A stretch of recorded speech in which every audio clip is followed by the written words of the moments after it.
Chapter 1. The Weight of Truth.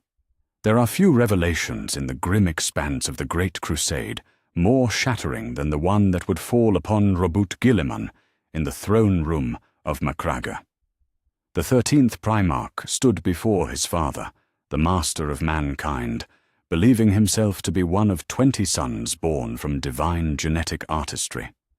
Yet in the space of a single conversation, that certainty would crumble like ancient stone beneath the weight of cosmic truth.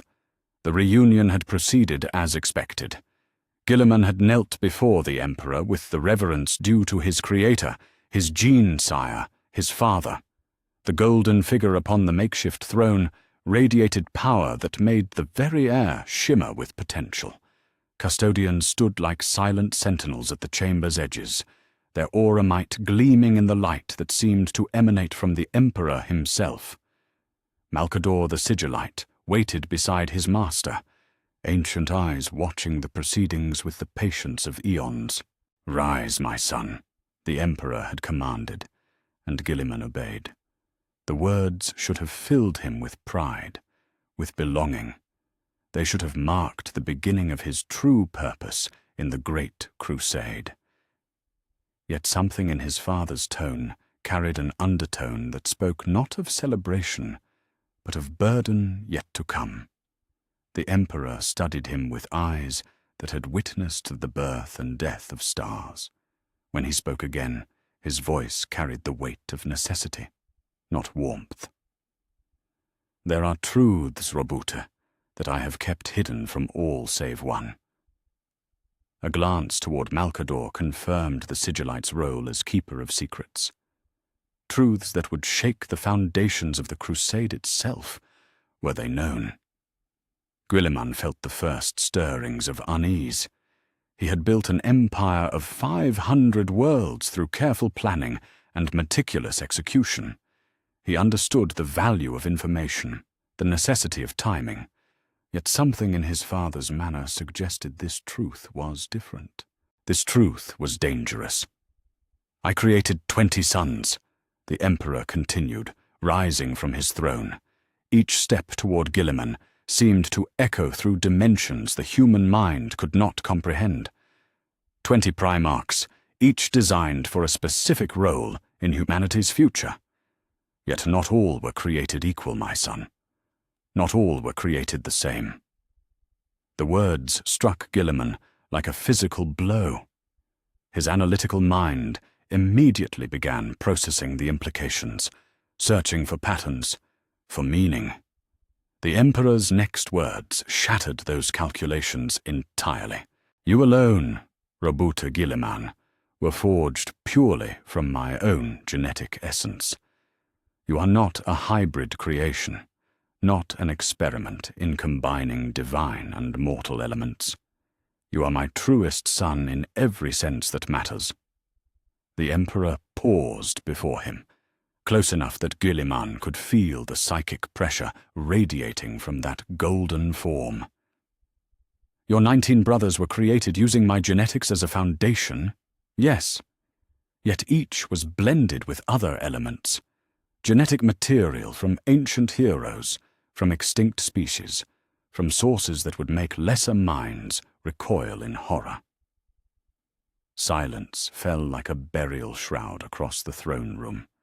Guilliman's world had shifted beneath his feet, yet he stood rigid as carved marble. His mind, that perfect instrument of logic and planning, struggled to process what he had heard. The brothers he had yet to meet, the fellow Primarchs he had imagined, standing beside in the Emperor's grand design, they were experiments, hybrids, created from sources that would make lesser minds recoil in horror. "Why?" The word escaped Guilliman's lips before he could stop it. Not the question he had intended to ask, yet perhaps the only one that mattered.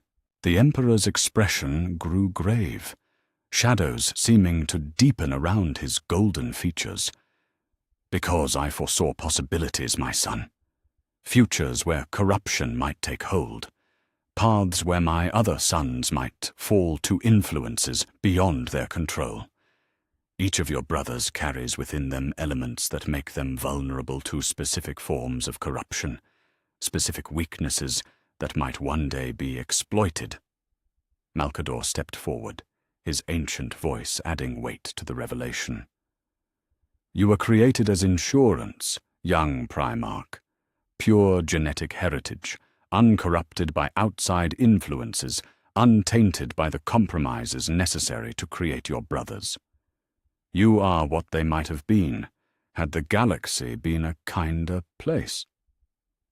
The implications crashed over Guilliman like a tide of certainty and horror. His brothers, the ones he would meet, the ones who would stand beside him in the crusade, they were flawed by design, created with weaknesses that might one day consume them.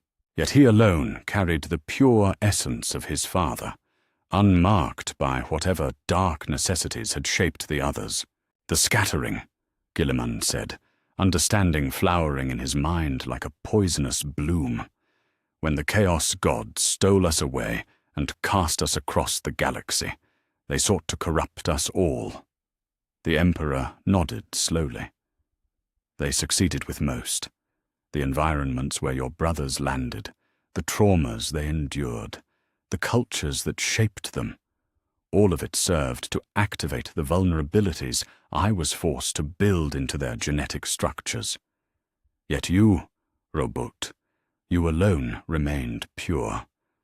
Macraga shaped you into exactly what I intended you to become. Guilliman felt a chill that had nothing to do with the temperature of the chamber. Then my brothers are doomed, destined to fall?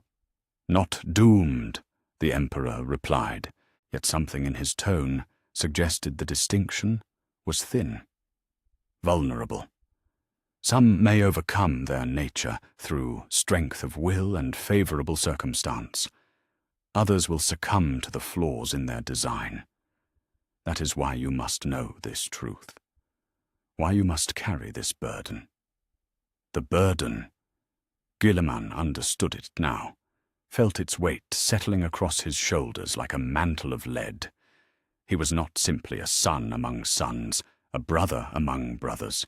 He was the contingency plan, the pure strain preserved against the day when his flawed siblings might fall to darkness. You alone can rebuild what may be lost, the Emperor said, his words carrying the finality of prophecy.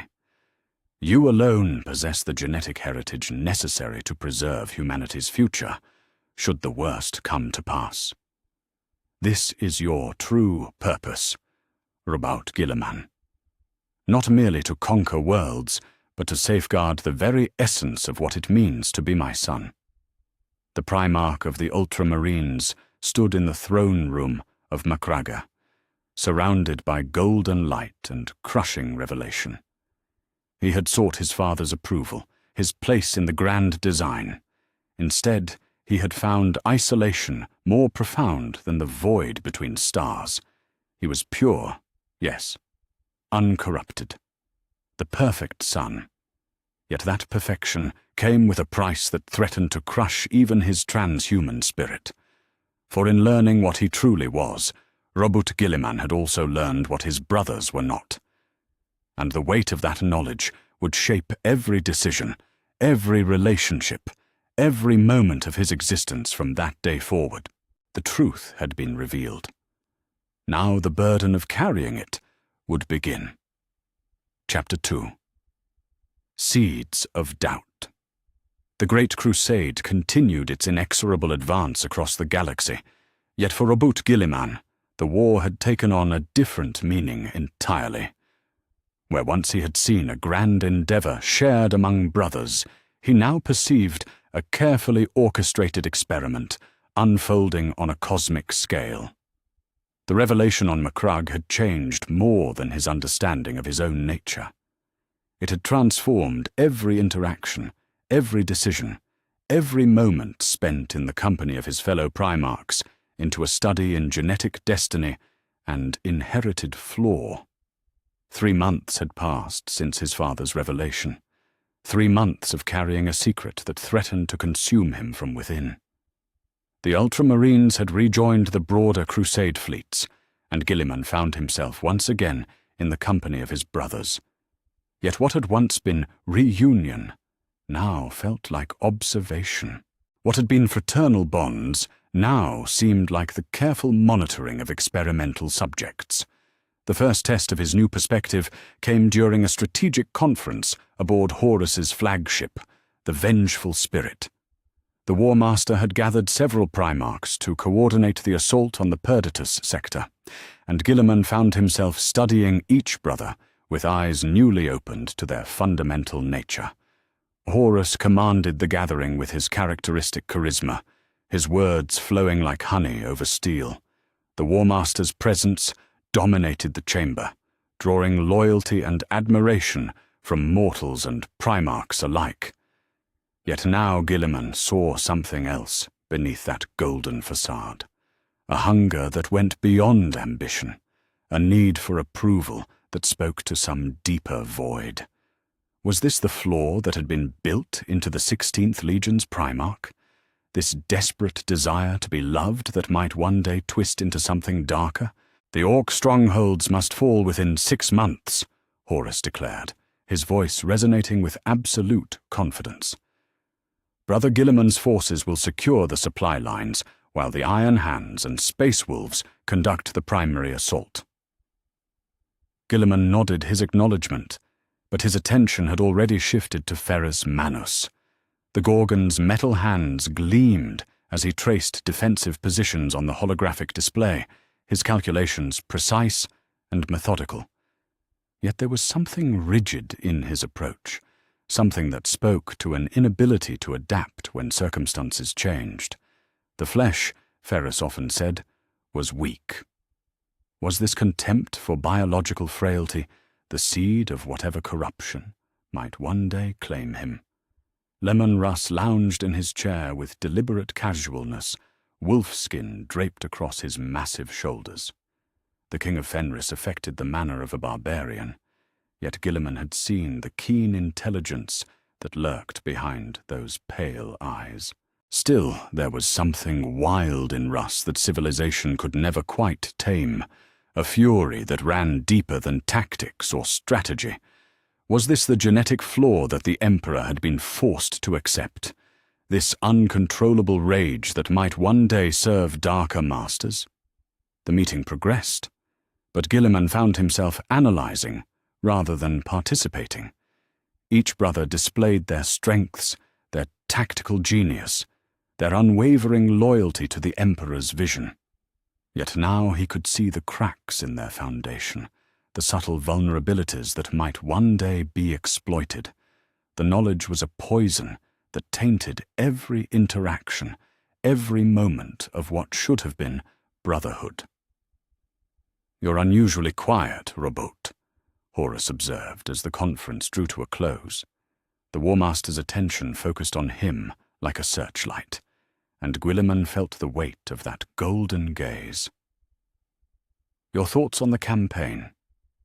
For a moment, Guilliman hesitated. How could he explain that he was no longer seeing military objectives, but rather watching his brothers for signs of their inevitable corruption? How could he voice the terrible truth that he alone among them was created without fundamental flaws? "I was considering logistics," he said finally, the half-truth sliding from his lips with practiced ease. "The supply chain challenges will require careful coordination." Horus smiled, the expression warm and genuine. "Always the administrator, brother. It's what makes you invaluable to the Crusade." Invaluable. The word echoed in Guilliman's mind long after the conference ended. Was that all he was? A backup plan disguised as a brother? The thought followed him back to his quarters aboard the Macragge's Honor, where he stood alone before the great viewport, watching the stars wheel slowly past. His reflection stared back at him from the armored glass, features sharp and calculating. He looked like his brothers, spoke like them, fought alongside them. Yet beneath the surface, he was something fundamentally different. Pure genetic heritage, unmarked by the compromises that had shaped the others. the Emperor's true son, in ways they could never be. The isolation struck him then with crushing force. He was surrounded by brothers who were not truly his brothers, part of a family bound together by engineered genetics and shared purpose rather than genuine kinship. They would laugh together, fight together, perhaps even die together. Yet none of them could ever understand what he was, just as he could never truly be what they were. A soft chime announced a visitor at his chamber door. "Enter," Guilliman called, turning from the viewport. Ferrus Manus stepped into the room, his metal hands catching the light from the overhead lumens. The Gorgon's expression was thoughtful, his dark eyes studying Guilliman with an intensity that spoke to deeper concerns. "You were distant during the conference," Ferrus said without preamble. His voice carried the ring of metal on metal, cold and precise. "That is unlike you, brother." Guilliman felt his chest tighten. Had his scrutiny been so obvious? Had his withdrawal from the familiar rhythms of brotherhood been noticed so quickly? "I have much on my mind," Guilliman replied carefully. "The logistics of the campaign present significant challenges." Ferrus stepped closer, his metal fingers drumming against his thigh in a rhythmic pattern. "Logistics, yes. Yet I have fought beside you for decades, Robut. I know the difference between tactical consideration and deeper trouble." The words hung in the air between them, heavy with unspoken questions. Guilliman studied his brother's face, searching for signs of the corruption that might one day claim him. Yet all he saw was genuine concern, the care of one sibling for another. It made the burden of his knowledge even heavier. "We all carry burdens, Ferrus," Guilliman said finally. "Some are simply more difficult to share." The Gorgon nodded slowly, as if accepting the deflection for what it was. "True enough. Yet remember, brother, burdens shared are burdens halved. The Emperor created us to stand together, not apart. Created us." The words struck Guilliman like a physical blow. Yes, the Emperor had created them, yet not equally, not with the same care, not with the same purpose.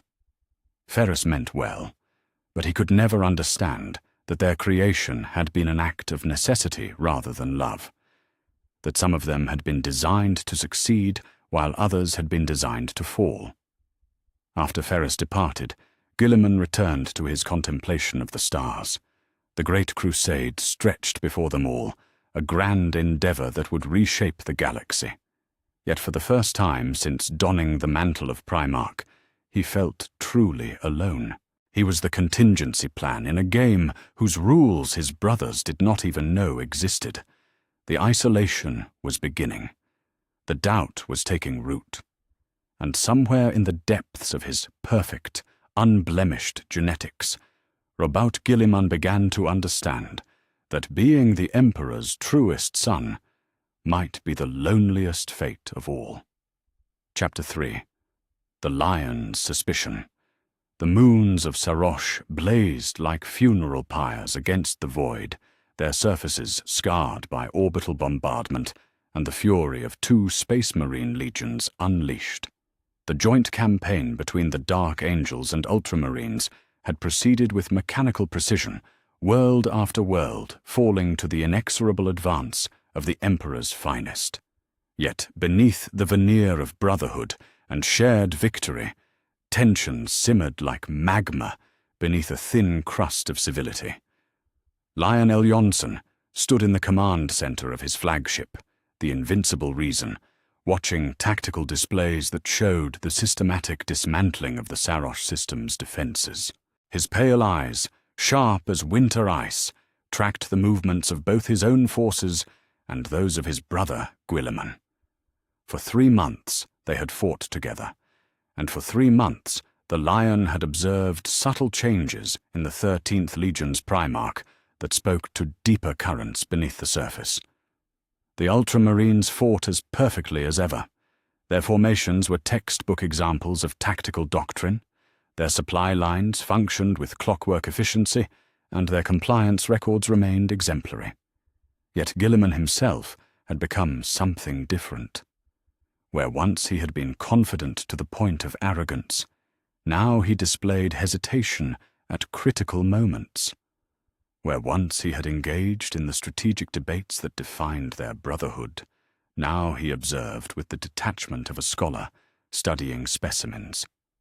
The Lion knew the signs. He had learned to read men's souls during the dark years on Caliban, when the ability to discern truth from deception meant the difference between survival and death. Guilliman was carrying a burden that threatened to consume him from within, and Lionel Johnson intended to discover what that burden was. The opportunity came during the assault on Sarosh Prime, when both Primarchs found themselves coordinating the final push from a forward command post carved into the planet's mountainous terrain. The chamber hummed with Vox traffic and tactical updates, yet when the immediate crisis passed and their staffs withdrew to attend to other duties, the two demigods found themselves alone, save for the ever-present bodyguards who might as well have been statues for all the attention they paid to their master's conversation. "Your forces performed admirably today," the Lion said, his voice carrying the measured cadence of someone who chose each word with deliberate care. "Yet you seem displeased with the outcome." Guilliman looked up from the tactical displays, his blue eyes meeting his brother's pale gaze. For a moment, something flickered across the 13th Primarch's features. Fatigue, perhaps, or the weight of knowledge too heavy to bear. Displeased? No, brother. The objectives were achieved within acceptable parameters. The Lion stepped closer, his black armor catching the light from the command displays. His movements carried the fluid grace of a predator, yet there was nothing threatening in his approach. This was not aggression, but rather the careful advance of someone seeking to understand a mystery. "Acceptable parameters," the Lion repeated, tasting the words as if they held hidden meaning. Once you would have called such a victory exemplary. Once you would have been analyzing how to improve our coordination for the next engagement. Instead, you watch and measure as if calculating the worth of our brotherhood itself. The accusation hung in the air like smoke from burning cities. Guilliman felt his chest tighten, the familiar weight of his secret knowledge pressing down upon him, like the gravity of a dying star. How could he explain that he no longer saw their campaigns as shared endeavors, but rather as experiments in which his brothers played their predetermined roles, while he alone understood the true nature of the game? "You read too much into tactical consideration, Lion," Guilliman said, yet even he could hear the hollowness in his own voice. "The galaxy is vast, and our enemies are numerous. Sometimes reflection serves better than enthusiasm." The Lion's expression remained unchanged, yet something in his pale eyes suggested that he had heard more than Guilliman intended to reveal. The First Legion's Primarch had always been difficult to read, his thoughts hidden behind layers of secrecy that rivaled the Emperor himself. Yet now, Guilliman sensed a different kind of calculation in his brother's manner, as if the Lion were solving a puzzle whose solution would change everything. Reflection. "Yes," the Lion said slowly. "Yet what kind of reflection leaves a man questioning the very foundations upon which he stands?" The Lion moved to the chamber's viewport, where the fires of war painted the sky in shades of amber and crimson. "I have watched you these past months, Robut. I have seen how you study each of us, as if we were problems to be solved rather than brothers to be trusted." The word struck Guilliman with the force of a bolter round. Had his scrutiny been so obvious? Had his withdrawal from the familiar rhythms of brotherhood marked him so clearly? He felt exposed, as if the Lion's pale gaze could see through the careful mask he had constructed, and pierced directly to the terrible knowledge that festered within.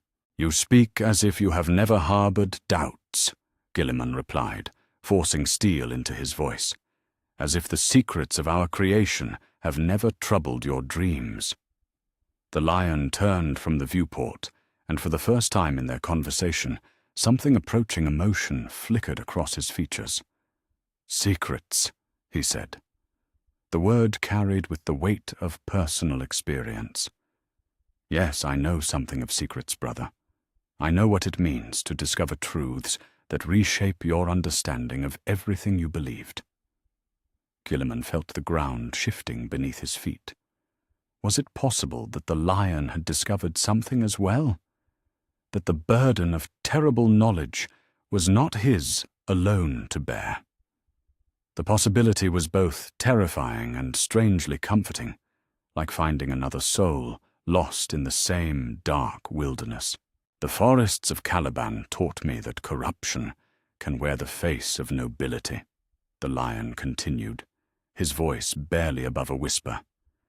"That even the purest intentions can serve darker purposes when the foundation upon which they rest is flawed." His pale eyes fixed on Guilliman with laser intensity. "Our father is many things, Robute. Loving parent is not always among them." The words hung between them like a bridge across an abyss, offering connection, but requiring courage to cross. Guilliman felt the terrible urge to speak, to share the burden that had consumed him for months, to admit that he alone among their brotherhood carried the Emperor's pure genetic legacy, while his brothers bore the marks of deliberate compromise. Yet even as the words formed in his throat, caution stayed his tongue. The lion was perceptive, yes, and clearly harbored his own suspicions. But to reveal the full truth would be to shatter whatever remained of their brotherhood. To admit that he was designed to be their replacement, should they fail, would transform every relationship he had built into a lie. "We all carry burdens from our creation," Guilliman said finally, the half-truth sliding from his lips like oil on water. "Perhaps what matters is not the circumstances of our birth, but what we choose to do with the gifts we have been given." The lion studied him for a long moment, and Guilliman had the uncomfortable feeling that his brother was parsing each word for hidden meaning. Finally, the First Legion's Primarch nodded slowly, as if accepting the deflection, while filing away the information it contained. "True enough," the lion said. "Yet remember, brother, some burdens are lighter when shared, and some secrets, when revealed to the right person, lose their power to destroy." He paused, his pale eyes boring into Guilliman's soul. "Should you ever find yourself ready to speak of such things, know that you will find understanding rather than judgment."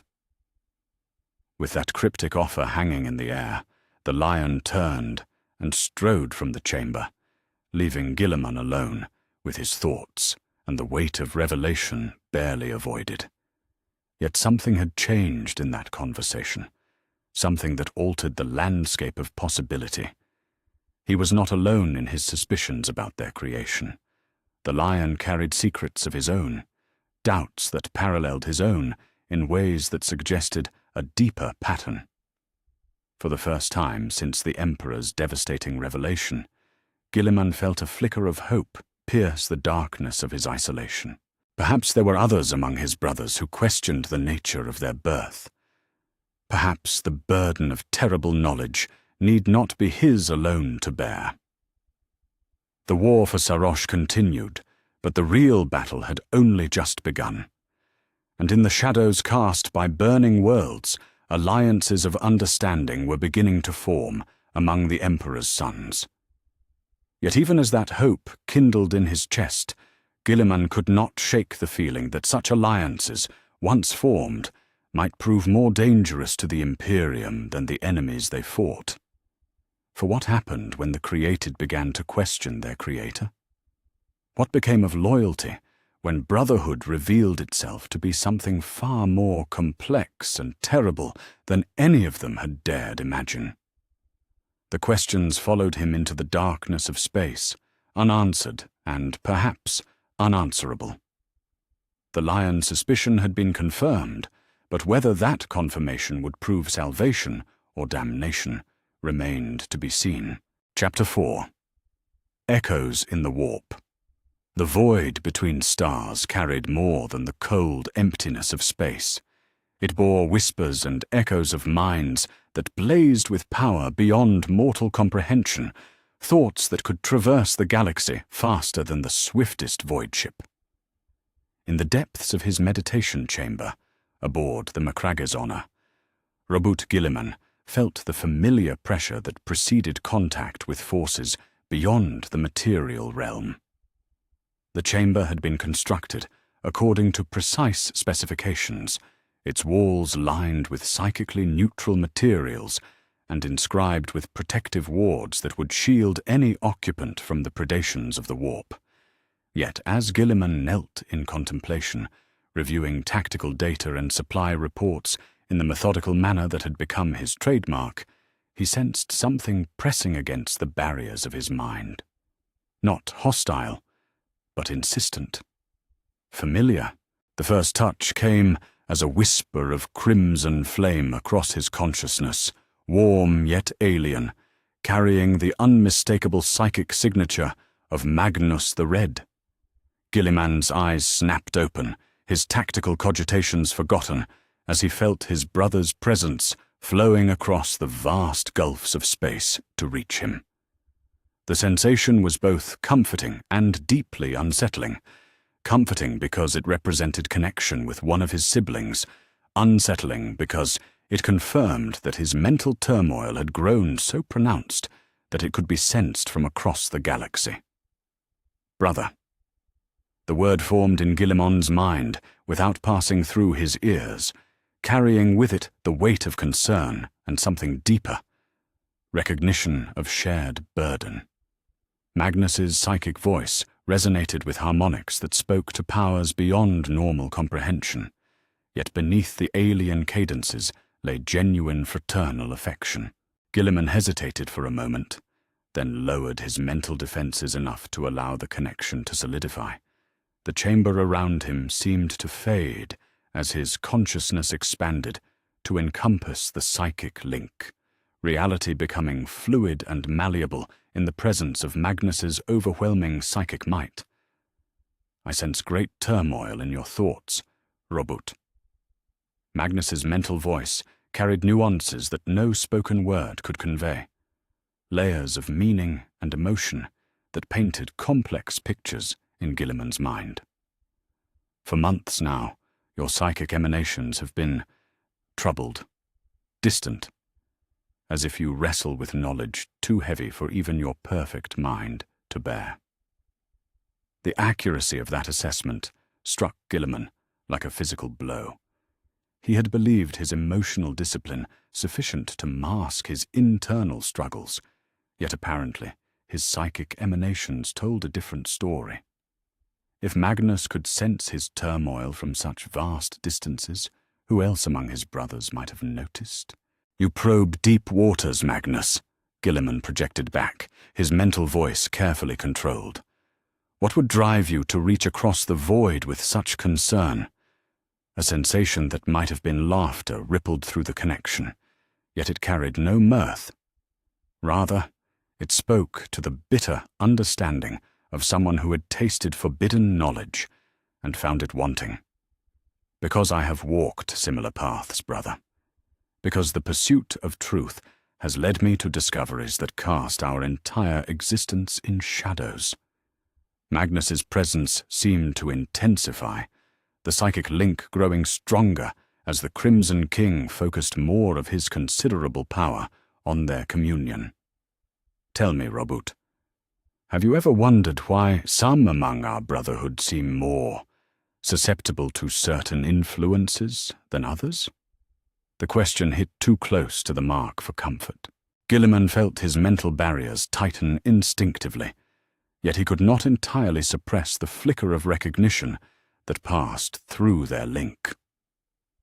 Magnus's psychic senses, honed by decades of exploring the immaterial realm, caught that fleeting emotion and seized upon it like a hound scenting prey. You have noticed it as well. The observation carried the weight of certainty rather than question. You have seen the patterns in their behavior, the subtle variations that suggest fundamental differences in their nature. Magnus paused, and when his mental voice resumed, it carried the gravitas of revelation. I have delved deep into the mysteries of our creation, brother. Through sorcery and psychic archaeology, I have uncovered truths that our father would prefer remain buried. Guilliman felt his chest tighten, even through the incorporeal nature of their communion. Here was confirmation of his worst fears, that the knowledge he carried was not unique, that others among his brothers had discovered the terrible truth about their flawed creation. Yet there was also a strange comfort in knowing that he was not alone in bearing such burdens. What truths? Guilliman asked, though part of him already dreaded the answer. The response came not in words, but in a flood of psychic imagery that threatened to overwhelm even Guilliman's enhanced consciousness. He saw laboratory chambers wreathed in golden light, genetic material being woven together by forces that transcended normal understanding. He witnessed the Emperor, not as the benevolent father of their mythology, but as a scientist, pursuing a grand experiment with ruthless dedication. And he saw the Primarchs themselves in their nascent forms, not 20 identical creations, but 20 deliberate variations on a theme. Some were given enhanced aggression that might one day consume them. The images that accompanied Magnus's projection showed genetic sequences being deliberately altered, fundamental templates being modified with surgical precision. Others received psychic gifts that carried the seeds of their own destruction. Still others were imbued with pride that could easily transform into arrogance, or loyalty that might become fanaticism. The truth struck Guilliman with crushing force, confirming what the Emperor had revealed while adding layers of horror he had not previously comprehended. It was not simply that his brothers carried genetic flaws, it was that those flaws had been introduced deliberately, each one carefully calculated to serve specific purposes in the Emperor's grand design. You understand now, Magnus continued, his psychic voice heavy with the weight of terrible knowledge. We were not created as equals, brother. We were created as tools, each designed for a specific function, each carrying within our very essence the potential for both greatness and damnation. Yet I sense there is more you haven't shared, Magnus added, his psychic presence probing gently at the edges of Guilliman's consciousness. You carry knowledge that goes beyond what I have discovered. Knowledge that isolates you, even from those who share your burden of unwanted truth. For a moment, Guilliman teetered on the edge of revelation, the temptation to share the full weight of his knowledge that he alone among the Primarchs carried the Emperor's pure genetic legacy was almost overwhelming. Yet even through the intimacy of psychic communion, caution stayed his mental tongue. To reveal his unique nature would be to transform Magnus from ally to potential threat. For who among his brothers would accept willingly that they were lesser creations? Some burdens are best borne alone, Guilliman projected back, allowing just enough pain to color his mental voice that Magnus would understand the depth of his isolation without comprehending its specific nature. Magnus's presence seemed to recoil slightly, as if he had touched something too painful to fully comprehend. Perhaps, brother. Yet remember, the pursuit of knowledge is meaningless if it serves only to increase our suffering. Whatever secrets you carry, whatever truths burn within your perfect mind, they need not define your fate. Before Guilliman could respond, he felt a sudden disruption in their psychic link. Alarms began to sound throughout the McCragger's honor, as the ship's Geller field generators detected the unauthorized psychic contact. Imperial security protocols designed to protect against exactly this kind of communication began to assert themselves with ruthless efficiency. The link grows unstable. Magnus's voice came through with increasing distortion. The Imperium's safeguards seek to sever our connection. Yet before they succeed, know this. You are not alone in your questions, brother. Others among our brotherhood begin to wonder whether we are sons, or merely the most sophisticated weapons in our father's arsenal. The connection shattered like crystal struck by lightning, leaving Guilliman alone in his meditation chamber with only the sound of klaxons and the weight of confirmed fears. Magnus had sought to comfort him, to offer the solace of shared burden. Instead, he had provided something far more dangerous, confirmation that the cancer of doubt was spreading throughout the Brotherhood. As Guilliman rose from his meditative pose and moved to silence the alarms that still echoed through his ship, he carried with him the terrible knowledge that his isolation was both deeper and more widespread than he had imagined. He was unique in his genetic purity, yet not unique in questioning the nature of their creation. The revelation that should have brought comfort instead filled him with dread. For if multiple Primarchs were beginning to discover the truth about their flawed nature, how long before that knowledge transformed doubt into something far more dangerous? The void between stars seemed suddenly full of whispers and shadows, carrying the echoes of minds that blazed with forbidden knowledge and dangerous questions. The revelation arc had expanded beyond his worst fears, and Guilliman began to understand that the cancer eating at the heart of the Brotherhood might prove more destructive than any external enemy they had yet faced. Yet in the darkness of that realization, a new understanding began to form. If others were questioning their creation, if the truth was already spreading like fire through dry tinder, then perhaps his role was not simply to carry his burden in isolation. Perhaps his genetic purity made him not just the Emperor's contingency plan, but the foundation upon which a new understanding of brotherhood might be built. The thought was both terrifying and strangely liberating. The game was larger than he had imagined, the players more numerous, and the stakes higher than even his analytical mind had calculated. Yet for the first time since learning the truth about his nature, Robert Guilliman began to see possibilities beyond mere survival. The echoes in the warp carried dangerous truths, but they also carried the seeds of something that might transcend the flawed design of their creation. Whether that something would prove salvation or damnation remained to be seen. Chapter 5.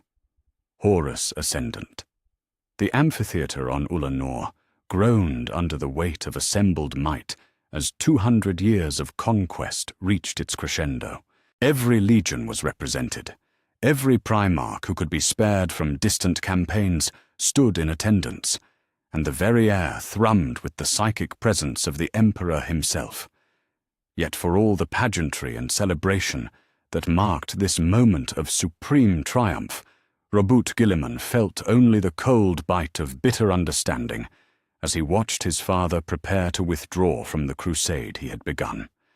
The announcement had reverberated through the assembled ranks like a thunderclap.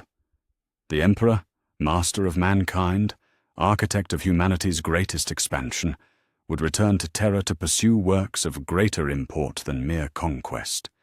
In his place, he would leave a war master to command the continuing crusade, and that war master would be Horus Lupercal, the first found, the most beloved of all the Primarchs. Guilliman stood among his brothers and watched as the golden laurel was placed upon Horus's brow, the symbolic transfer of authority that would reshape the very nature of the Great Crusade. The cheers that erupted from the assembled legions echoed across Ulanor's scarred surface, yet they seemed to reach Guilliman's ears, as if from across a vast gulf. He added his own voice to the acclaim, his face a mask of brotherly pride and imperial duty. Yet beneath that carefully constructed facade, darker thoughts churned like acid in his mind. He was pure, the only son created entirely from the Emperor's own genetic essence, unmarked by the compromises and flaws that had been built into his brother's very DNA. He commanded the largest legion, controlled the most compliant worlds, and had proven his administrative genius time and again across 2 centuries of conquest. By every objective measure, he should have been the natural choice to serve as the Emperor's regent. Yet Horus wore the laurel, not him. Horus, with his carefully engineered charisma and his desperate need for approval. Horus, who carried within his genetic structure whatever flaw had made him vulnerable to corruption. Horus, who was beloved not for his perfection, but for his very human need to be loved in return. The realization struck Guilliman with crushing clarity. His genetic purity was not a qualification for leadership. It was a disqualification. The Emperor had not chosen the best of his sons to lead the crusade. He had chosen the most human. The one whose flaws would make him relatable to the common soldiery, whose charisma would inspire loyalty across the vast expanse of human space. The one who could fail in ways that Guilliman, perfect in his genetic inheritance, never could. The ceremony continued around him, but Guilliman felt as if he stood apart from it all, observing the proceedings with the detachment of a scholar studying ancient history. He watched Horus accept the acclaim of their brothers, saw the genuine joy in the 16th Primarch's features, witnessed the weight of responsibility settling across shoulders that had always borne it with apparent ease. Yet now he could see what others missed. The subtle tension in Horus's posture that spoke to questions he dared not voice. The flicker of uncertainty that crossed his features when he thought no one was watching. The celebration that followed stretched long into Ulanor's artificial night, yet Guilliman found himself growing increasingly isolated from the revelry. He moved through the gatherings of Primarchs and mortal commanders like a ghost at his own funeral, speaking when spoken to, maintaining his reputation for meticulous courtesy, while his mind wrestled with implications that threatened to shatter his understanding of the Emperor's design. The opportunity for private conversation came, as such opportunities always did, in the small hours when exhaustion had claimed most of the celebrants, and only the truly dedicated remained to toast the new War Master. Guilliman found Horus standing alone on a balcony overlooking the ruins of the Orc stronghold they had so recently conquered, his newly granted laurel catching the light of distant stars. "The weight sits heavily already," Guilliman observed, as he joined his brother at the railing. The statement was both question and commentary, an invitation for honesty wrapped in the language of concern. Horus turned to regard him with eyes that held depths Guilliman had never noticed before. The 16th Primarch's smile was warm and genuine, yet something in his manner suggested that beneath the surface, currents ran deeper than most suspected. "Heavy indeed, brother," Horus replied, his voice carrying none of the forced joviality that had marked his public utterances throughout the evening. 200 years of conquest, and yet Father speaks as if this is merely the beginning. As if the real work lies not in the stars we have claimed, but in whatever mysteries he pursues on Terra. Guilliman studied his brother's profile, noting the subtle signs of strain that leadership had already begun to etch into those perfect features.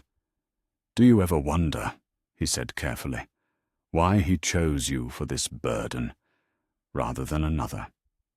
The question hung between them, like a blade balanced on its edge. Horus was silent for a long moment, his gaze fixed on the distant horizon, where the fires of victory still smouldered. When he spoke, his words carried the weight of doubts that had clearly been troubling him for longer than this single evening. Every day, brother, every day since the appointment was first whispered in the halls of terror. Horus turned to face him fully, and Guilliman saw something in his expression that spoke to shared understanding of burdens too heavy for mortal comprehension. I was the first found, yes, the longest at father's side, the one who learned his methods most completely.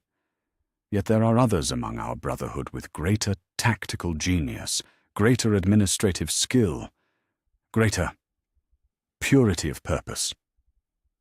The last words struck Guilliman like a physical blow, for they carried implications that suggested Horus understood far more about their nature than he had previously revealed. The 16th Primarch's eyes held a knowing quality that spoke to secrets discovered and truths reluctantly accepted. Purity, Guilliman repeated, tasting the word as if it held hidden poison. An interesting choice of terms, brother. Horus's smile held no warmth now, only the bitter understanding of someone who had glimpsed truths he wished he could forget. We are not fools, Robot.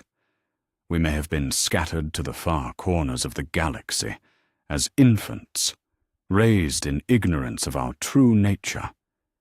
But we have had 2 centuries to observe and analyze. 2 centuries to notice the patterns in our design, the subtle variations that suggest intention rather than accident. The admission hung between them like a challenge, and Guilliman felt the familiar weight of his secret knowledge pressing against his consciousness. Here was confirmation of what he had begun to suspect, that multiple brothers had discovered uncomfortable truths about their creation. Yet how much did Horus truly know? How much could he safely reveal without shattering whatever remained of their brotherhood? And what patterns have you discerned? Guilliman asked, his voice carefully neutral. Horus leaned against the railing, his posture casual, yet his words weighted with significance. That some among us seem designed for specific purposes.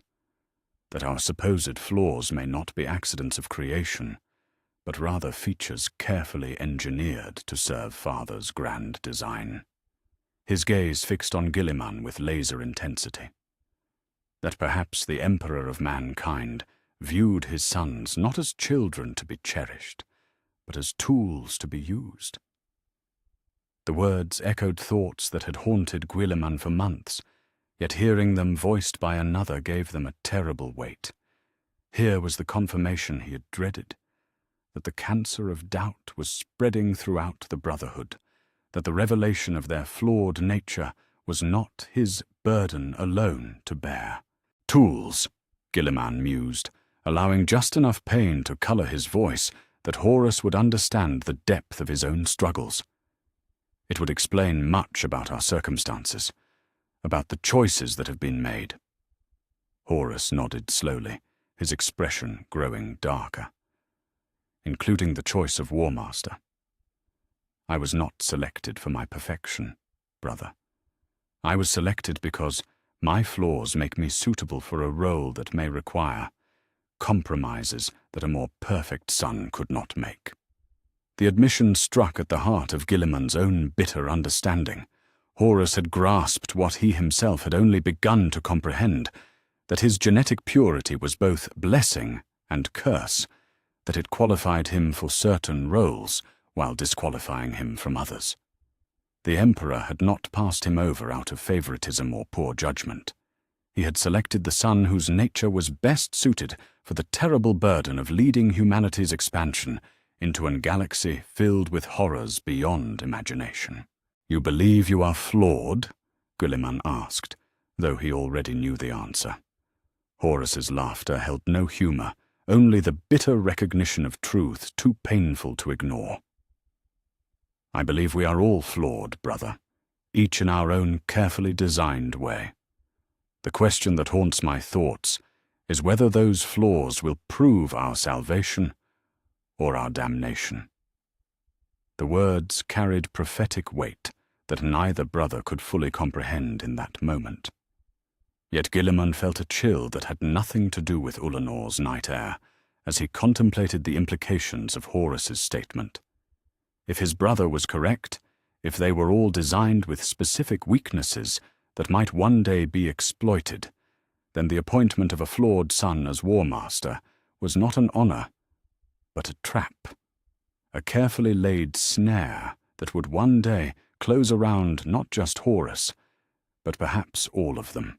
"Perhaps," Guilliman said slowly. "The real question is not whether we are flawed, but whether we can transcend the limitations of our design."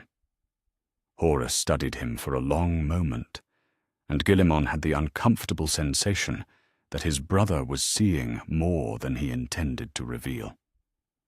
An interesting perspective, Robut. Yet transcendence requires understanding of what one seeks to transcend, and I fear that knowledge may prove more dangerous than the ignorance it replaces. The conversation continued late into the night, two brothers sharing the burden of uncomfortable truths while carefully avoiding the revelations that might shatter their relationship entirely. Yet as Guilliman finally returned to his quarters aboard the Macragazona, he carried with him the terrible understanding that the tragedy of their brotherhood was not some distant possibility, but an inevitability encoded in their very genes. Horus wore the laurel of a war master, but Guilliman could see the crown of thorns hidden beneath. His brother's appointment was not a reward for excellence, but rather the first move in a game whose end would reshape the galaxy. And somewhere in the depths of his perfect, unblemished genetics, Robot Guilliman began to understand that his role in that game would be not to prevent the coming catastrophe, but to rebuild what remained when the inevitable corruption had run its course. The burden of being the Emperor's truest son grew heavier with each revelation, yet he bore it, because he alone possessed the genetic purity necessary to carry such weight. Horus Ascendant would one day become Horus Fallen, and when that day came, only the uncorrupted would remain to pick up the pieces of their father's shattered dream.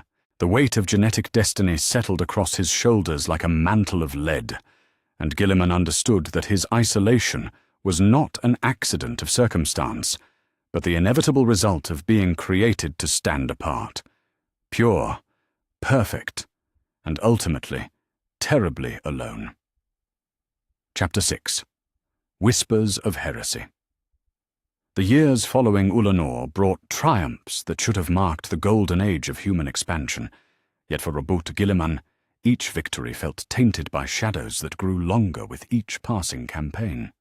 The Great Crusade continued its relentless advance across the galaxy, world after world falling to the combined might of the Space Marine legions. Yet something fundamental had shifted in the Brotherhood. Where once Guilliman had observed his siblings with academic interest, seeking to understand their engineered flaws, now he watched with growing dread as those very flaws began to manifest in ways that chilled his perfect soul. The first signs were subtle, the kind of changes that might have passed unnoticed by eyes less analytical than his own. Fulgrim, the Phoenician, had always pursued perfection with an intensity that bordered on obsession. Yet in the campaigns that followed Horus's elevation, that pursuit had taken on qualities that transcended mere excellence and ventured into territory that made Guilliman's skin crawl. The Third Legion's performances had become elaborate displays of martial artistry, their victories celebrated not just for their strategic value, but for their aesthetic beauty. Fulgrim spoke increasingly of transcendence through perfection, of achieving states of being that surpassed mere human limitation. Guilliman had watched his purple-clad brother during a recent war council, studying the minute changes in posture and speech that spoke to deeper transformations. Where once Fulgrim had been confident, he now seemed desperate. Where once he had sought improvement, he now demanded perfection from himself and his sons that grew increasingly divorced from practical considerations. The genetic flaw that had been built into his design, that hunger for perfection that could never be satisfied, was beginning to consume him from within. Yet it was Mortarion who truly filled Guilliman with foreboding. The Death Lord had always been grim, his hatred of weakness and tyranny a defining characteristic that had served the Crusade well.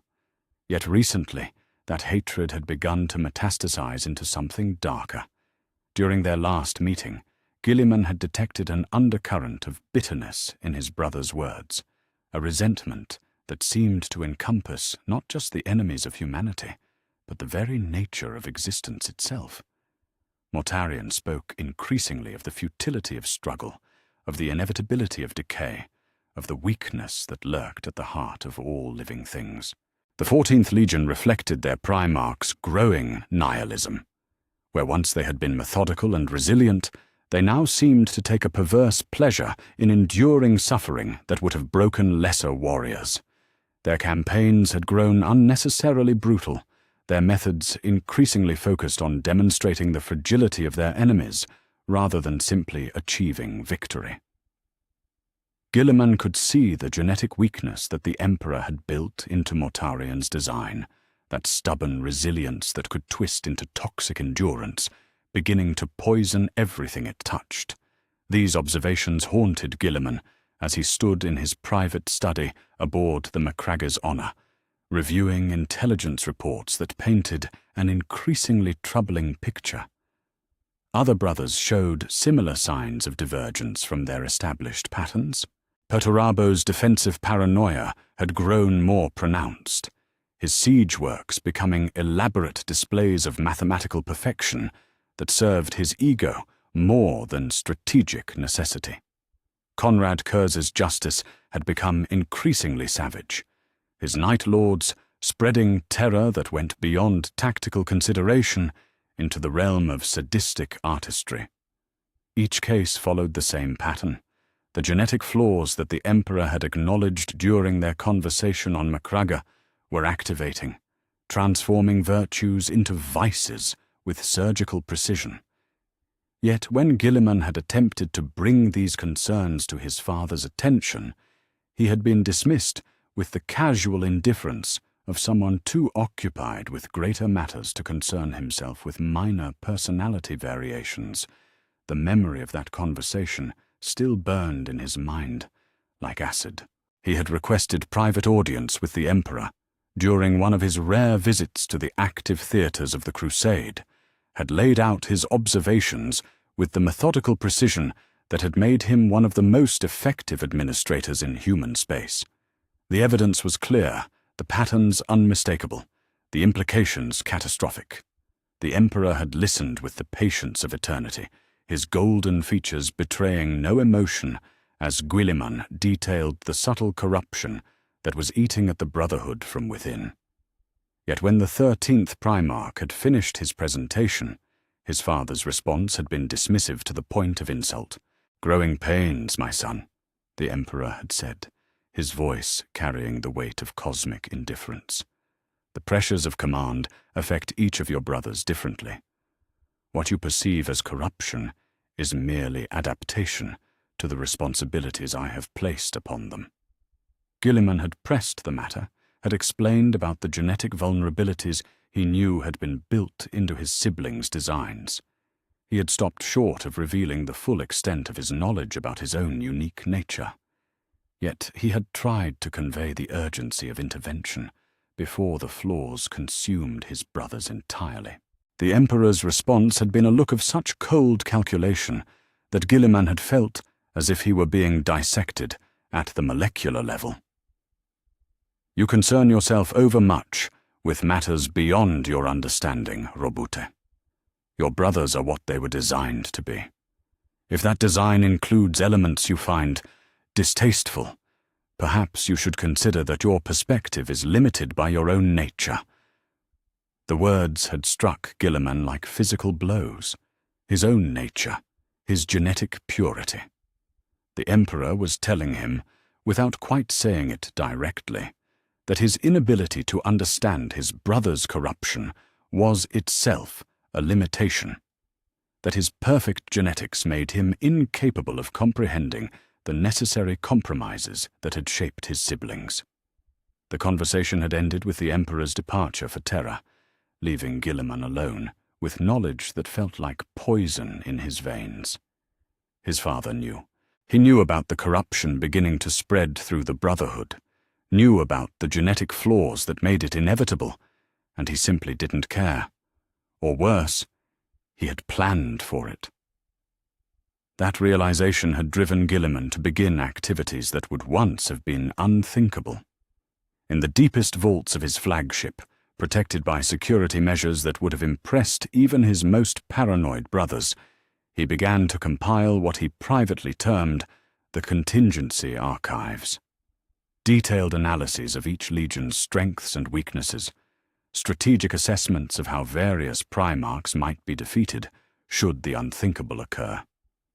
Logistical plans for sustaining a campaign against brothers who knew his methods as well as he knew theirs.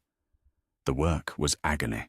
Each tactical analysis felt like a betrayal, each strategic assessment a violation of bonds that had once seemed sacred.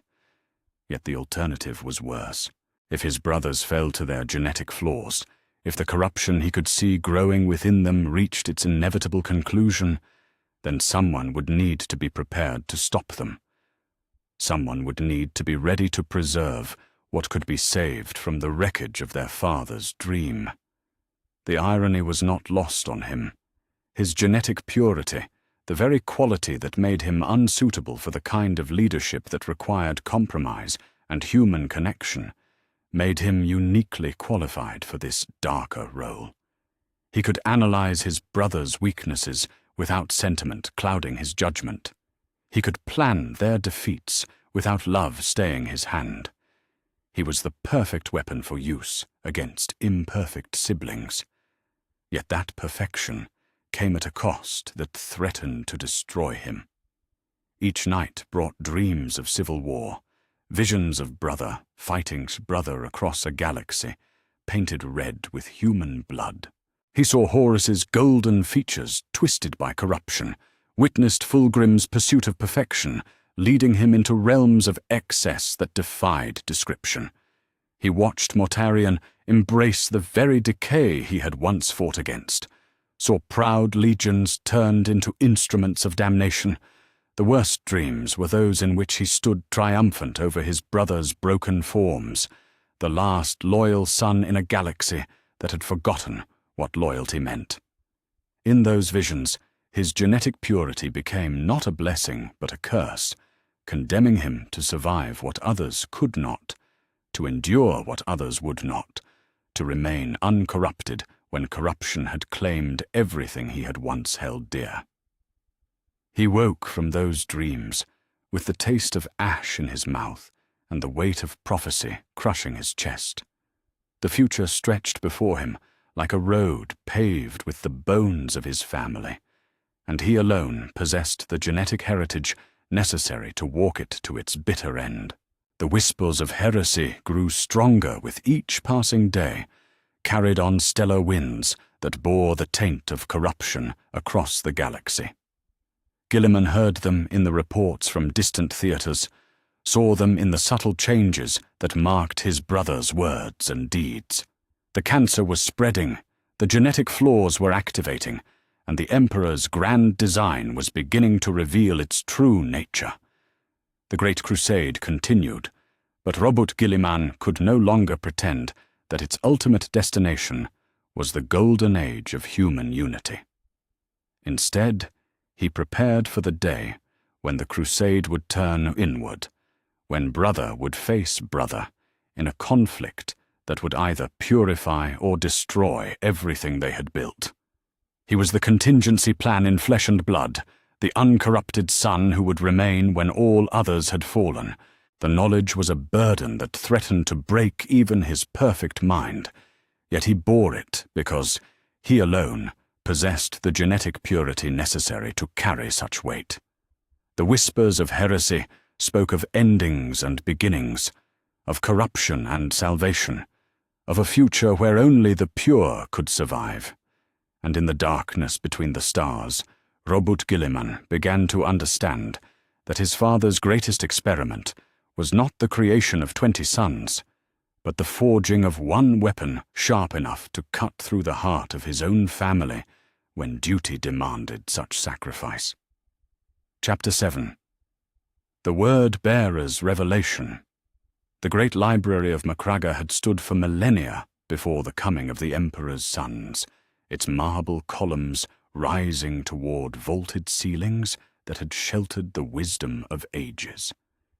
Yet on this day, as autumn light filtered through stained glass windows depicting the triumphs of ancient heroes, the chamber bore witness to a confrontation that would reshape understanding itself.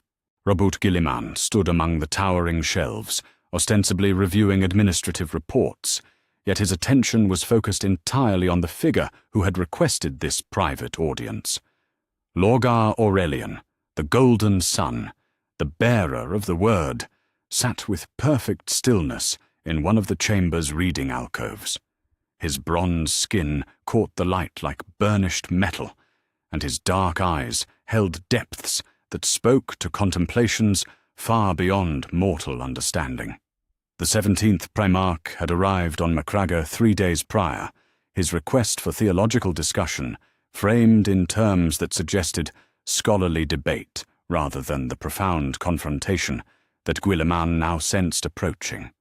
The word-bearer had changed since their last meeting, though the alterations were subtle enough that only someone with Guilliman's analytical gifts might have noticed them. Where once Lorgar had spoken of the Emperor with reverent certainty, now his words carried undertones of questioning that bordered on doubt.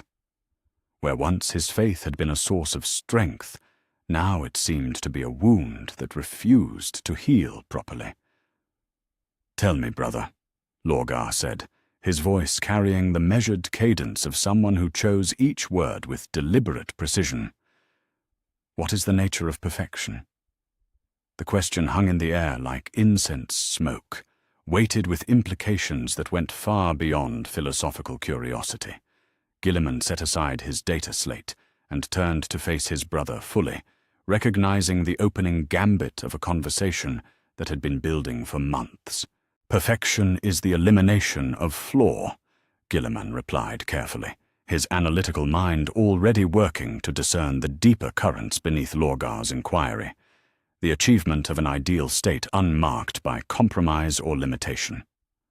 Lorgar's smile held no warmth, only the bitter understanding of someone who had glimpsed truths too painful to ignore. "How interesting that you should phrase it thus. The elimination of flaw. As if flaws were aberrations to be excised, rather than essential elements of, what shall we call it? Character? Humanity? The capacity for growth?" The words struck closer to Guilliman's secret knowledge than comfort allowed. He felt his mental defenses tighten instinctively, yet something in Lorgar's manner suggested that the 17th Primarch was not fishing for information, but rather revealing what he already knew. "You speak as if imperfection were somehow valuable," Guilliman observed, his tone neutral yet alert, "as if weakness were strength disguised."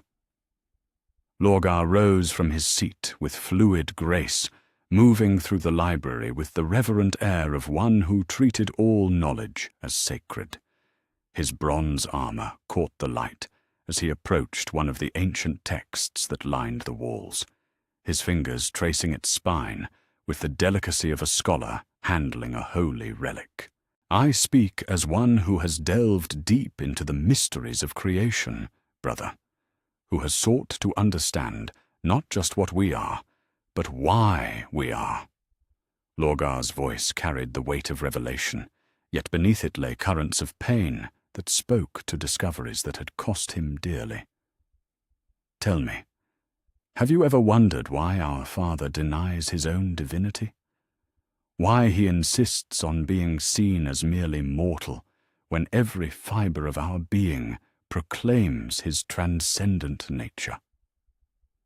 The question struck at the heart of contradictions that had haunted Guilliman for months. The Emperor's denial of godhood had always seemed strange to him, yet in light of his knowledge about their flawed creation, it took on darker implications. Perhaps, Guilliman said slowly, because divinity implies perfection, and perfect beings do not create flawed children. Lorgar turned from the bookshelf with sudden intensity, his dark eyes boring into Guilliman's soul with laser focus. "Precisely, brother. Precisely." His voice carried the triumph of someone whose deepest suspicions had just been confirmed. "You understand far more than you pretend. The question is, how much do you truly know about the nature of our creation?" The words fell between them, like a gauntlet thrown down in challenge. Guilliman felt the familiar weight of his secret knowledge pressing against his consciousness, the terrible burden of understanding that he alone, among the Primarchs, carried the Emperor's pure genetic legacy, while his brothers bore the marks of deliberate compromise. "I know enough," Guilliman replied carefully, "to recognize that our origins are more complex than the myths would suggest." Lorgar laughed, the sound carrying no mirth but rather the bitter recognition of shared deception. "Complex. Yes, one might call it that. Or one might call it monstrous." He began to pace through the library with the restless energy of a caged predator, his words flowing like a sermon delivered to an audience of one. "I have spent decades in contemplation and prayer, seeking to understand the divine plan that brought us into existence. What I discovered instead was evidence of manipulation so profound that it shakes the very foundations of faith." The 17th Primarch stopped before a window that looked out over Macragge's sprawling cities, his reflection ghost-like against the glass. "We were not created as sons, Robut. We were crafted as instruments, each of us designed for a specific function, each carrying within our very essence the means of our own limitation." Guilliman felt his chest tighten as Lorgar voiced truths that echoed his own terrible knowledge. Yet there was something in his brother's manner that suggested the word-bearer's understanding went even deeper than his own. "And what function?" Guilliman asked, though he already dreaded the answer. "Were you designed to serve?" Lorgar turned from the window with eyes that burned with the intensity of a fanatic's certainty. "To be the first to fall, to carry within my genetic structure the very hunger for meaning that would eventually lead me to seek divinity in places our Father deems forbidden." His voice grew stronger as he spoke, taking on the cadences of a preacher delivering ultimate truth. "My flaw was not an accident of creation, brother. It was an inevitability built into my very DNA." The revelation struck Guilliman like a physical blow. Here was confirmation of what he had begun to suspect, that the genetic flaws he could see consuming his brothers were not simply vulnerabilities to be exploited by outside forces, but rather predetermined paths that would lead them to their eventual downfall. "You speak of your own corruption as if it were already accomplished," Guilliman observed, his analytical mind working furiously to process the implications of what he was hearing. Lorgar's smile held the tragic beauty of a martyr who had accepted his fate. "Perhaps it is, brother. Perhaps the moment I began to question our Father's denial of divinity, I took the first step down a path from which there can be no return." He paused, his dark eyes fixed on Guilliman with disturbing intensity. "The real question is what role you were designed to play in this grand tragedy." The words hit too close to the mark for comfort. Guilliman felt the terrible temptation to reveal the full extent of his knowledge, to admit that he alone among the Primarchs carried the Emperor's pure genetic legacy and was designed to survive what his brothers could not. "Perhaps," Guilliman said instead, "the real tragedy is that you choose to see yourself as a victim of genetic destiny rather than a being capable of transcending the limitations of your design."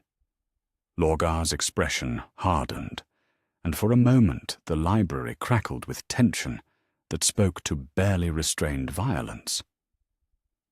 "Transcendence, you say?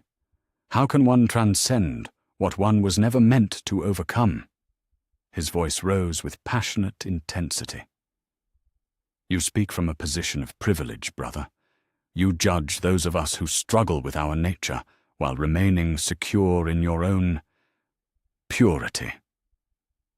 The final word fell like a blade, and Guilliman realized that Lorgar knew far more about his unique genetic heritage than he had previously revealed. The word-bearer's research had uncovered not just the general truth about their flawed creation, but the specific nature of Guilliman's difference. "Yes, I know," Lorgar continued, his voice dropping to a whisper that somehow carried more weight than his previous declarations. "I know that you alone among us carry the uncorrupted essence of our Father's design, that while the rest of us were crafted with deliberate flaws, you were created as the perfect Son, the contingency plan for when the rest of us fulfill our predetermined destiny of failure." The admission hung between them like a sword balanced on its edge. Guilliman felt exposed, as if all the careful masks he had constructed had been stripped away to reveal the terrible isolation at the heart of his existence. "And what," Guilliman asked, his voice carefully controlled, "do you intend to do with that knowledge?"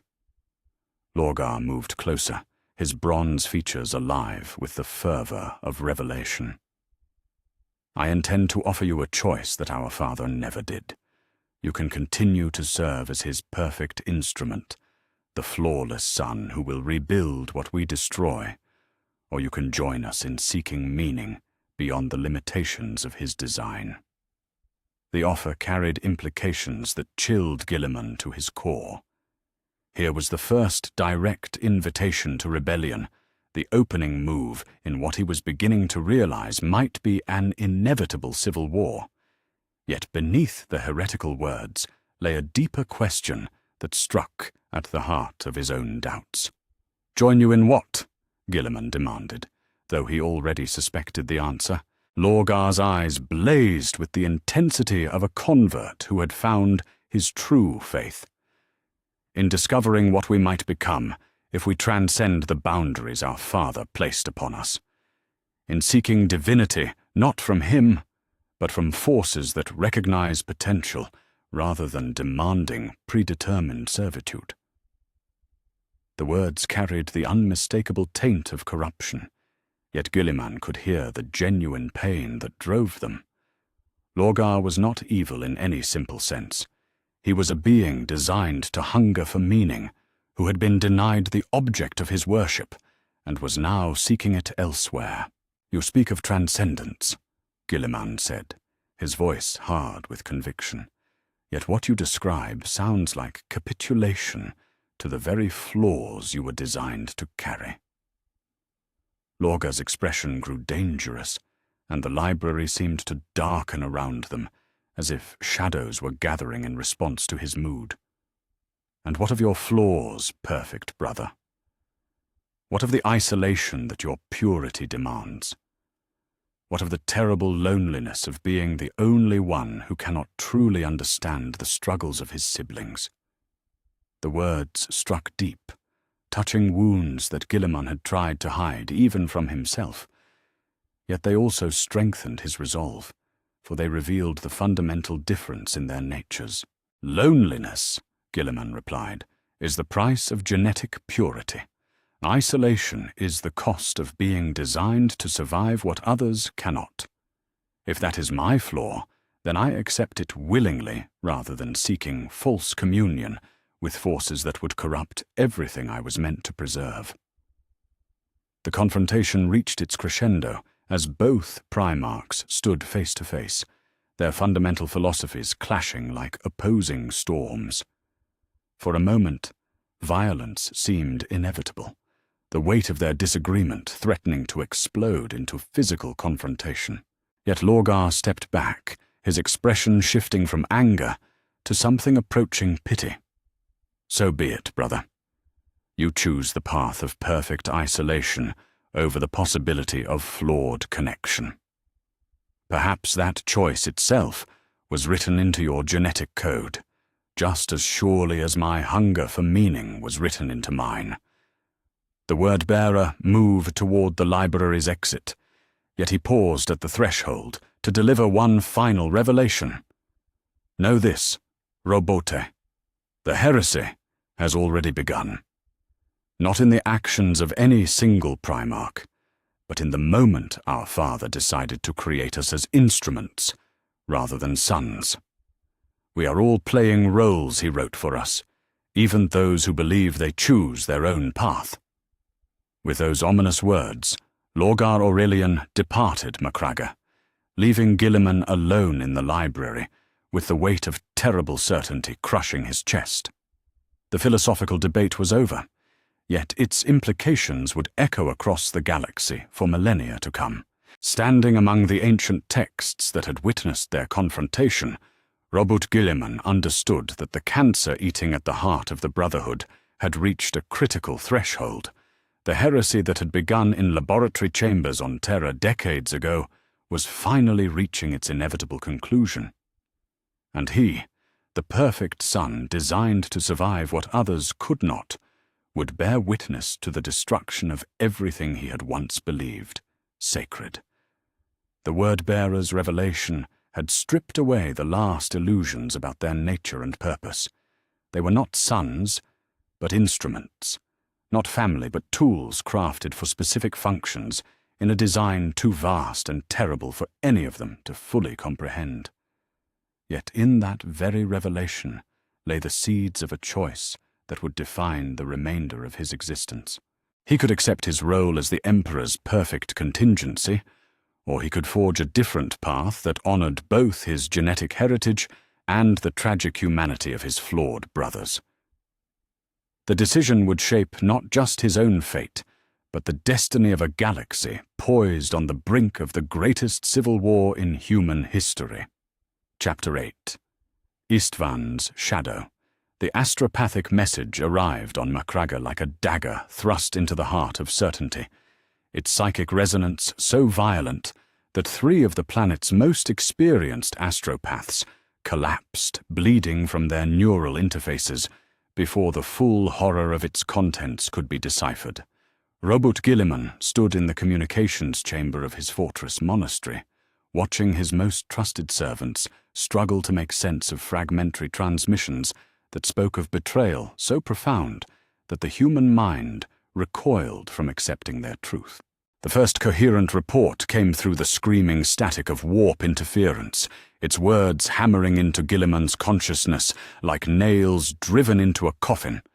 Horus Lupercal, the War Master, the favored son, the brother who had worn the laurel of supreme command, had turned traitor. The 16th Legion had opened fire upon their own loyal battle brothers on the world of Istvan III, virus-bombing those who remained faithful to the Emperor's vision. What should have been a routine compliance action had become a massacre of unprecedented scale, brother murdering brother in an act of treachery that shattered the very foundations of the Great Crusade. Yet even as the initial shock of the revelation struck him like a physical blow, Guilliman felt a terrible sense of inevitability settling over his consciousness. This was not surprise. This was confirmation. The genetic flaws he had observed, the corruption he had documented, the warnings he had tried to voice, had all led to this moment when prediction became grim reality. The experiment had failed, just as he had known it would. The question now was how many of his brothers would follow Horus into damnation before the cancer was cut out entirely. The communications chamber filled with the controlled chaos of a military organization responding to catastrophic news. Officers and scribes moved with urgent purpose, their voices creating a low susurrus of activity as they attempted to process intelligence reports that contradicted everything they thought they knew about the nature of the crusade. Yet through it all, Guilliman remained perfectly still, his analytical mind working furiously to understand the true scope of what had been unleashed. "My lord," came the voice of Chapter Master Marius Gage, his most trusted subordinate, "we have confirmation from multiple sources. The reports appear to be accurate." The Space Marine's scarred features were pale with shock, his normally steady voice carrying undertones of disbelief. "The War Master has declared himself in open rebellion against the Emperor.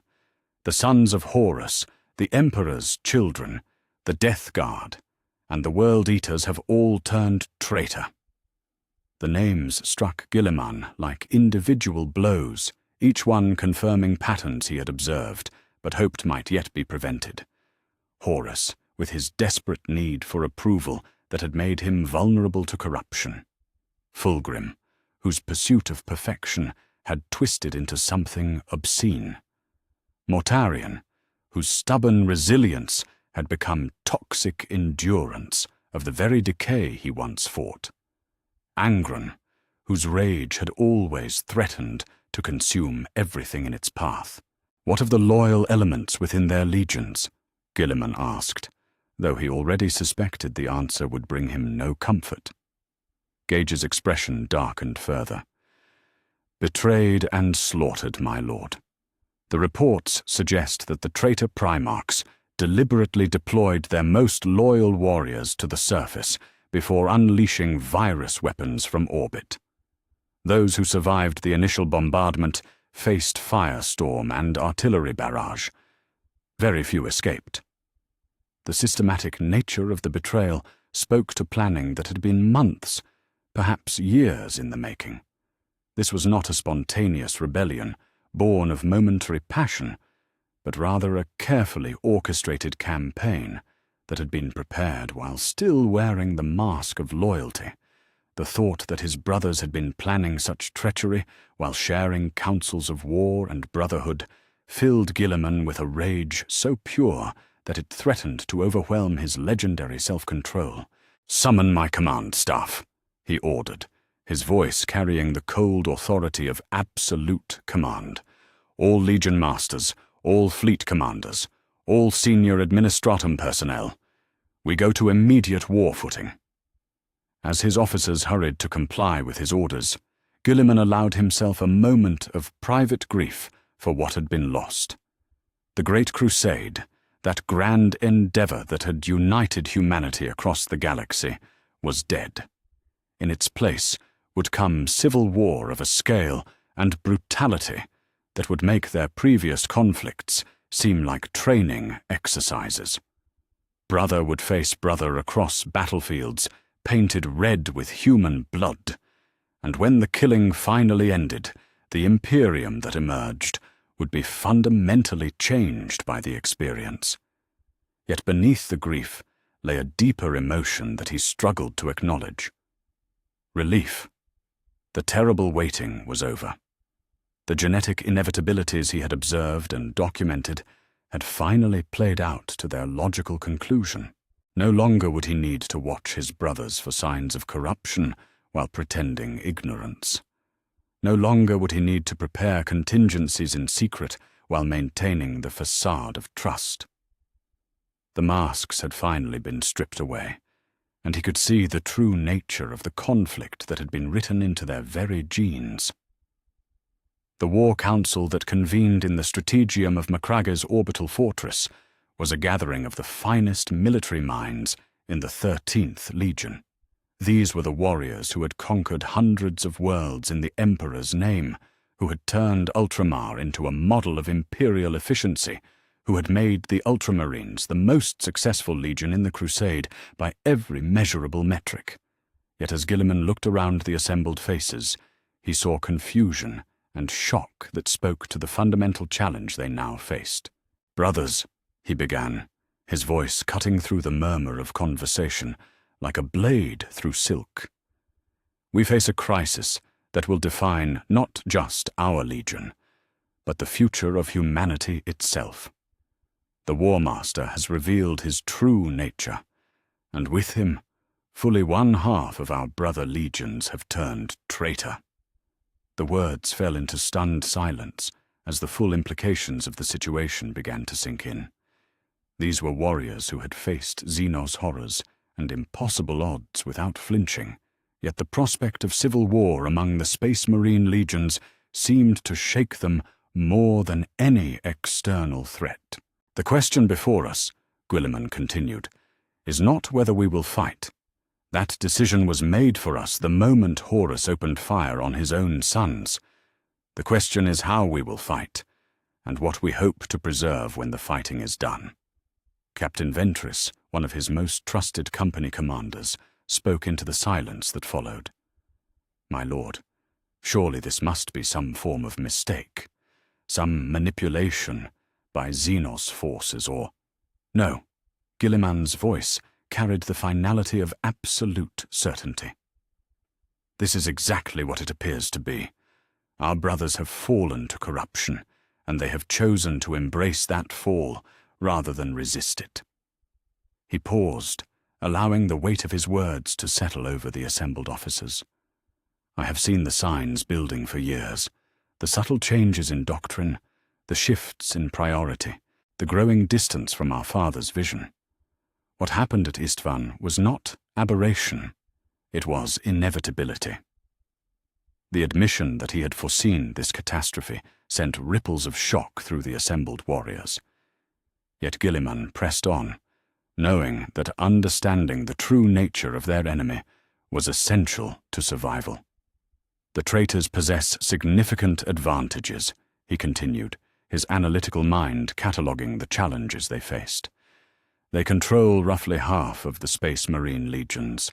They have the element of surprise, and they are led by the individual who knows our father's strategies better than any other.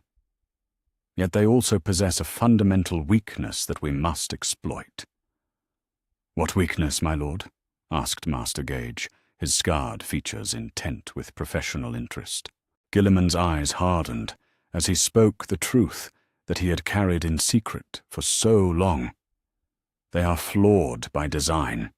The very corruption that has turned them against the Emperor also makes them vulnerable to the weaknesses built into their genetic structure. Horus's desperate need for approval will make him reckless in seeking validation. Fulgrim's pursuit of perfection will lead him to make mistakes in his obsession with flawless execution. Mortarian's toxic endurance will cause him to persist in failing strategies long past the point of rational withdrawal." The clinical assessment of his brother's psychological vulnerabilities felt like a betrayal, even as he spoke the words. Yet sentiment was a luxury they could no longer afford.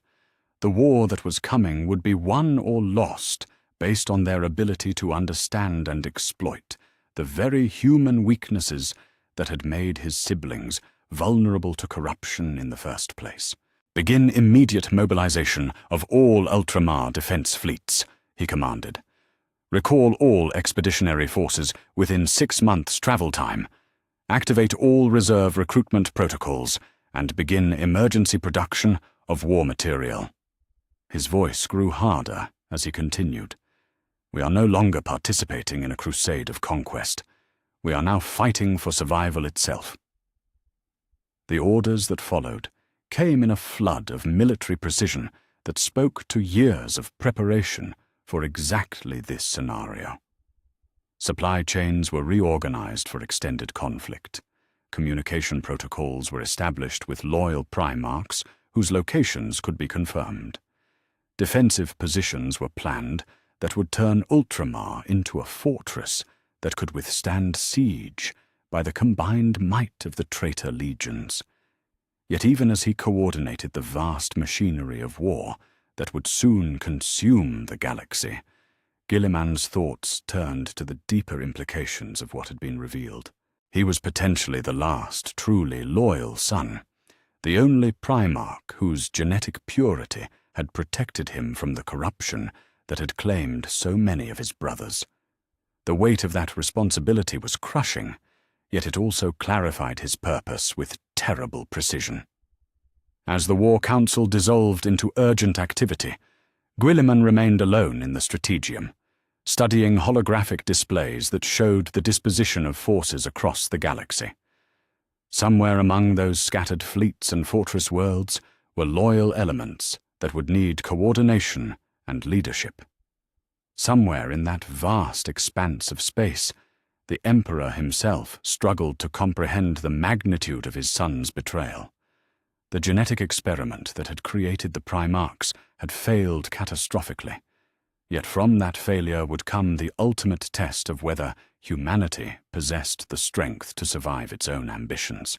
And at the heart of that test stood Roboute Guilliman, the perfect son whose purity had been purchased with isolation, whose loyalty had been preserved through loneliness, whose very existence had been designed to serve as the foundation for rebuilding what others would destroy. The shadow of Istvan stretched across the galaxy like the wing of a great carrion bird. Yet within that shadow, the instruments of resistance were already beginning to move. The war arc had begun, and with it, the final phase of an experiment that would determine whether genetic destiny was truly inescapable, or whether the pure could indeed triumph over the corrupted. The greatest civil war in human history was about to begin, and Guilliman understood that his role in it would be not just to survive, but to preserve the very essence of what it meant to be the Emperor's son, in a galaxy where that title had become synonymous with betrayal and damnation. Chapter 9. The Burning of Calth. The skies above Calth burned with the fury of betrayed trust as the Word-Bearer's fleet emerged from the warp like a plague of locusts descending upon fertile fields. What had begun as a routine muster of forces for joint operations against the Orc Empire of Gaslak had transformed in the space of minutes into the most devastating surprise attack in the history of Ultramar. Roboute Guilliman stood upon the command bridge of his flagship as proximity alarms screamed their warnings across the void, watching in horror as his brother's vessels opened fire not upon designated orbital defense platforms, but upon the very cities they had been summoned to defend. The opening salvo of the betrayal struck with surgical precision that spoke to months of careful planning. Lance batteries that should have been targeting enemy positions instead carved molten scars across Kolth's primary hive cities. Bombardment cannons that had been positioned for siege operations turned their fury upon population centers where millions of Imperial citizens went about their daily lives in blissful ignorance of the catastrophe about to engulf them. The word-bearers had not simply turned traitor. They had embraced the role of butchers with an enthusiasm that chilled Guilliman's perfect soul. All batteries return fire.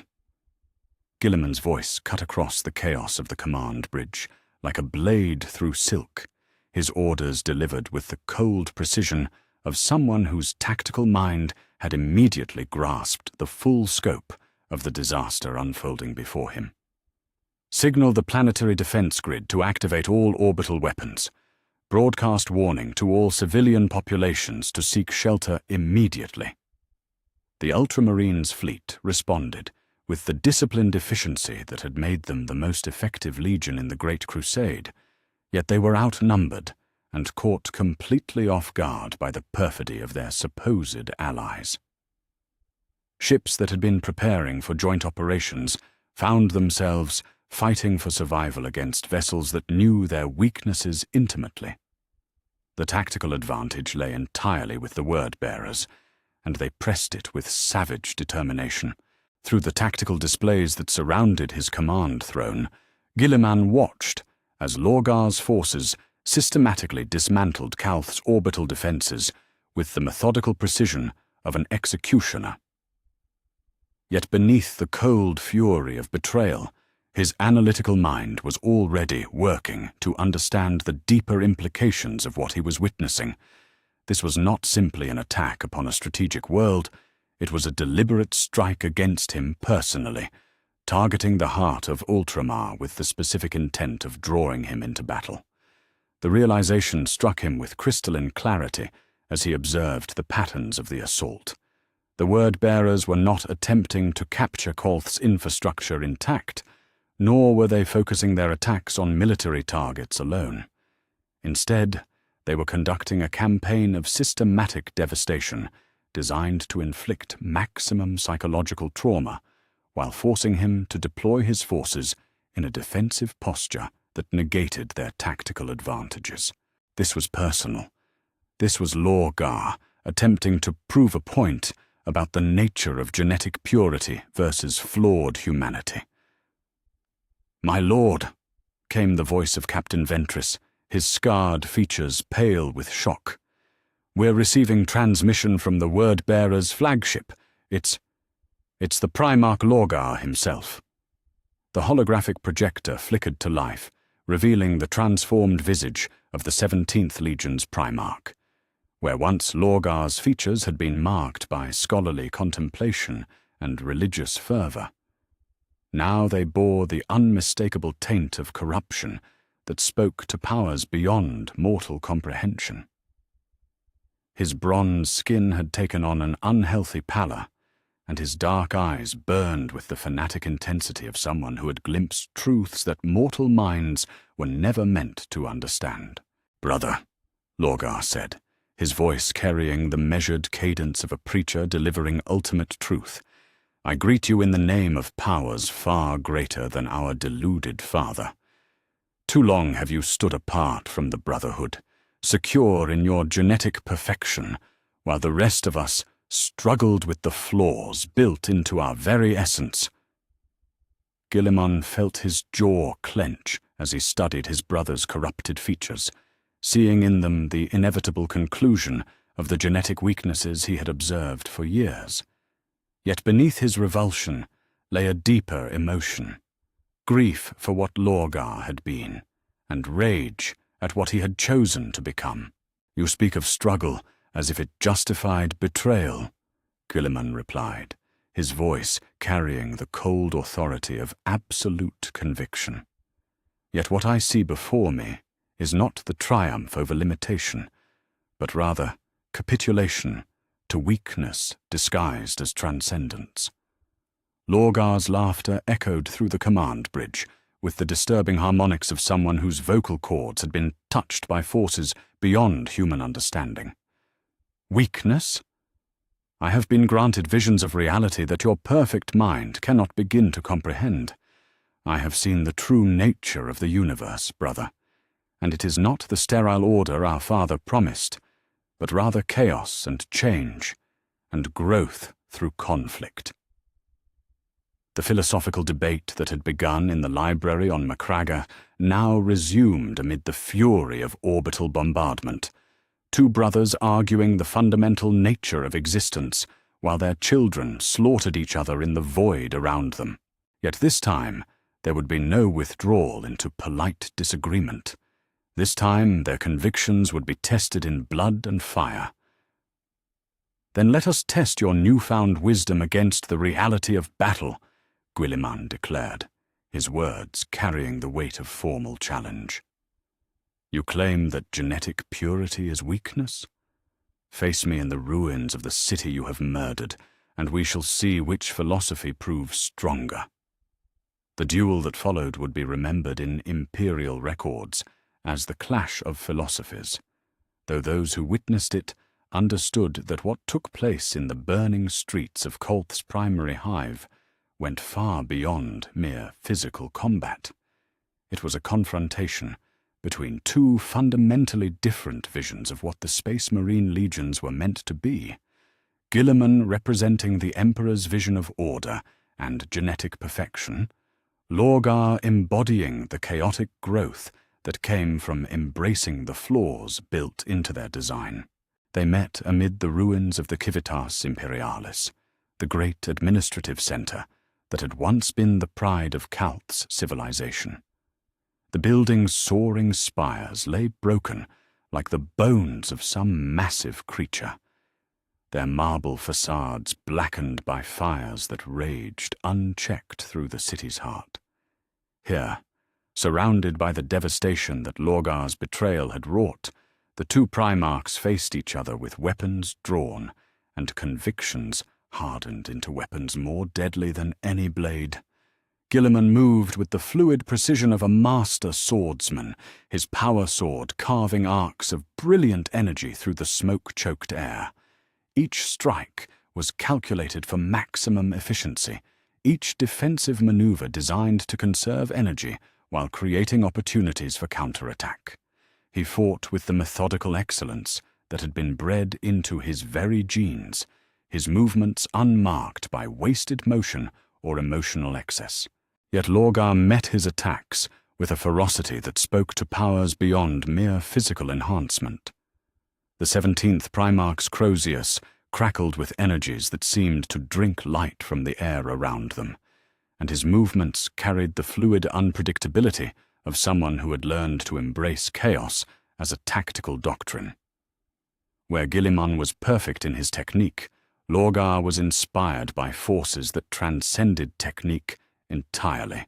"You fight like a machine, brother," Lorgar called out, as their weapons locked in a shower of sparks, his voice carrying disturbing harmonics that seemed to resonate in frequencies beyond human hearing. Perfect in execution, flawless in form, yet utterly without soul. Is this what our father's genetic purity has purchased? The transformation of his greatest son into a weapon that knows only duty? Guilliman's response came in the form of a devastating combination that drove Lorgar back through the burning rubble, his blade work speaking eloquently of the fury that burned beneath his controlled exterior. Better a weapon in service of order than a tool corrupted by forces that promise transcendence, yet deliver only slavery. The battle raged through the ruins for hours, two demigods testing their philosophies against each other, while their legions fought and died in the streets around them. Yet as the duel progressed, it became clear that something fundamental had changed in the nature of their conflict. This was no longer brother fighting brother. It was order warring against chaos, genetic perfection struggling against deliberate corruption, the Emperor's vision clashing with powers that antedated human civilization. "Your purity blinds you to possibility," Lorgar declared as he weathered another perfectly executed assault sequence, his corrupted features alive with fanatic certainty. "You are exactly what Father designed you to be, the perfect son who cannot grow beyond his programming. Yet look around you, brother. Look at what my flawed children have accomplished through embracing change." Guilliman's gaze swept across the burning cityscape, where word-bearers and ultramarines fought in savage combat that seemed to consume everything it touched. He saw his own warriors maintaining disciplined fire lines, even as they fell back through rubble-choked streets, their tactical doctrines intact, despite the chaos that surrounded them. Yet he also saw Lorgar's corrupted sons, fighting with a savage enthusiasm that seemed to draw strength from the very destruction they wrought. "I see children who have forgotten honor in favor of madness," Guilliman replied, his voice hard with conviction, even as his blade carved another burning line across Lorgar's ornate armor. "I see warriors who have traded the discipline that made them great for the temporary strength that comes from embracing their worst impulses." The duel reached its crescendo as both Primarchs threw themselves into attacks that carried the weight of their absolute convictions. Guilliman's swordsmanship was a display of genetic perfection in action, each movement flowing into the next with mathematical precision that spoke to capabilities beyond mortal understanding. Yet Lorgar's responses came with the unpredictable ferocity of someone who had learned to channel powers that defied rational comprehension. In the end, it was not superior skill that determined the outcome of their confrontation, but rather the fundamental nature of their respective philosophies. Guilliman's perfection made him predictable despite his excellence, while Lorgar's corruption granted him the ability to transcend the limitations of conventional tactics. The 17th Primarch's final assault came not through superior technique, but through the willingness to sacrifice perfect form in favor of devastating effect. The blow that sent Guilliman to his knees came from an angle that no perfect warrior would have attempted, delivered with a ferocity that spoke to strength drawn from sources beyond the merely physical. As he knelt among the burning rubble, his armor cracked and his perfect blood staining the shattered marble beneath him, Robert Guilliman understood with terrible clarity that the very genetic purity that had been his greatest strength had also become a limitation. "This is what your perfection purchases, brother," Lorgar said, his voice carrying the satisfied malice of someone whose point had been proven in blood. "The inability to adapt when adaptation is required, the failure to grow beyond the boundaries of your design." He raised his Crozius for a killing blow that would have ended the 13th Primarch's existence. "Your genetic purity makes you powerful, yet it also makes you brittle. And brittle things break when subjected to sufficient pressure." Yet even as the weapon descended toward his skull, Guilliman's analytical mind was working with desperate efficiency to understand the true nature of what he faced. Lorgar's corruption had granted him power, yes, but it had also cost him the very humanity he claimed to champion. The 17th Primarch had become a tool of forces that cared nothing for his welfare, a weapon wielded by entities that would discard him the moment his usefulness ended. The realization gave Guilliman the strength he needed to surge upward, his power sword finding the gap in Lorgar's armor with precision that spoke to capabilities undiminished by his wounds. The blow was not fatal, but it was sufficient to drive the word-bearer back and create the breathing space necessary for withdrawal. "This is not over, Lorgar," Guilliman declared, as he prepared to fall back to defensive positions that would allow him to continue the fight on more favorable terms. "Your corruption may have granted you temporary advantage, but it has also sealed your fate. You have become exactly what you were designed to be, a tool that will be discarded when its function is complete." The evacuation of Calth's remaining civilian population proceeded under fire, as Guilliman's forces established defensive perimeters that would allow for organized withdrawal. The world was lost. That much was clear from the scale of devastation that the word-bearers had wrought. Yet the principle for which it had been sacrificed remained intact. The genetic purity that had seemed like weakness in the face of Lorgar's adapted corruption was actually the foundation upon which resistance to such corruption must be built. As the last transport ships lifted off from Calth's burning surface, carrying refugees toward safer worlds deeper in Ultramar's heart, Robuta Guilliman stood in the observation deck and watched his brother's victory celebration play out among the ruins. The 17th Legion danced in the fires they had kindled, their forms already showing signs of the mutations that marked those who served powers beyond human understanding. The Battle of Calth was over, yet the war it represented had only just begun. And in the ashes of that defeat, Guilliman found the clarity of purpose that had eluded him throughout his long struggle with the knowledge of his unique nature. He was not perfect because perfection was an end in itself. He was perfect because someone needed to remain unchanged when change itself became corruption. The genetic purity that had isolated him from his brothers would now serve as the foundation for rebuilding what their flaws had destroyed, And when the heresy finally burned itself out in the ashes of betrayal and madness, it would be his uncorrupted essence that carried forward the Emperor's true vision into whatever future remained. Calth burned, but Guilliman's resolve blazed brighter than any fire his enemies could kindle. The war was far from over, and he would see it through to its bitter end, whatever the cost to himself or those he led. Chapter 10. The Emperor's Gambit. The astropathic choir of Macraga had never been tested by a communication of such magnitude and urgency.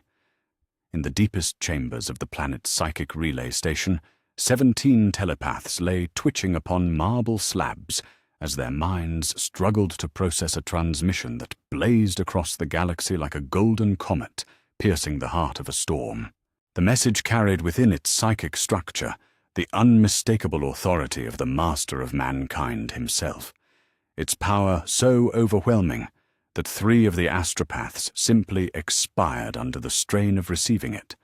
Robert Guilliman descended into the relay chambers as emergency medici attended to the surviving telepaths, their neural interfaces still crackling with residual energy from the transmission they had barely managed to contain. The aftermath of Calth weighed heavily upon his shoulders.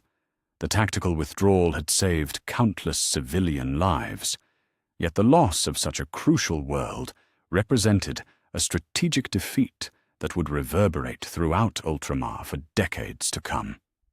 Yet now, in the depths of his darkest hour, his father reached out across the void with a communication that would reshape his understanding of everything he thought he knew about his purpose. The senior astropath, an ancient woman whose eyes had been replaced by cybernetic augmetics decades ago, struggled to rise from her treatment couch as Guilliman approached. Her voice, when it came, was barely above a whisper, yet it carried the weight of revelation that had nearly destroyed her mind in its receiving. "My lord," she gasped, her augmetic eyes flickering with residual psychic discharge. "The Emperor himself. He speaks to you across the void." The message burns with such intensity that even now I can feel its echoes reverberating through the Imperium. Guilliman knelt beside her couch, his scarred features grave with the understanding that any communication requiring such psychic force must carry intelligence of the utmost importance. "Tell me, Astropath Vera, what words does my father send across the darkness?" The woman's cybernetic eyes focused with obvious effort, their mechanical components whirring as they attempted to process information that existed as much in psychic space as in the material realm.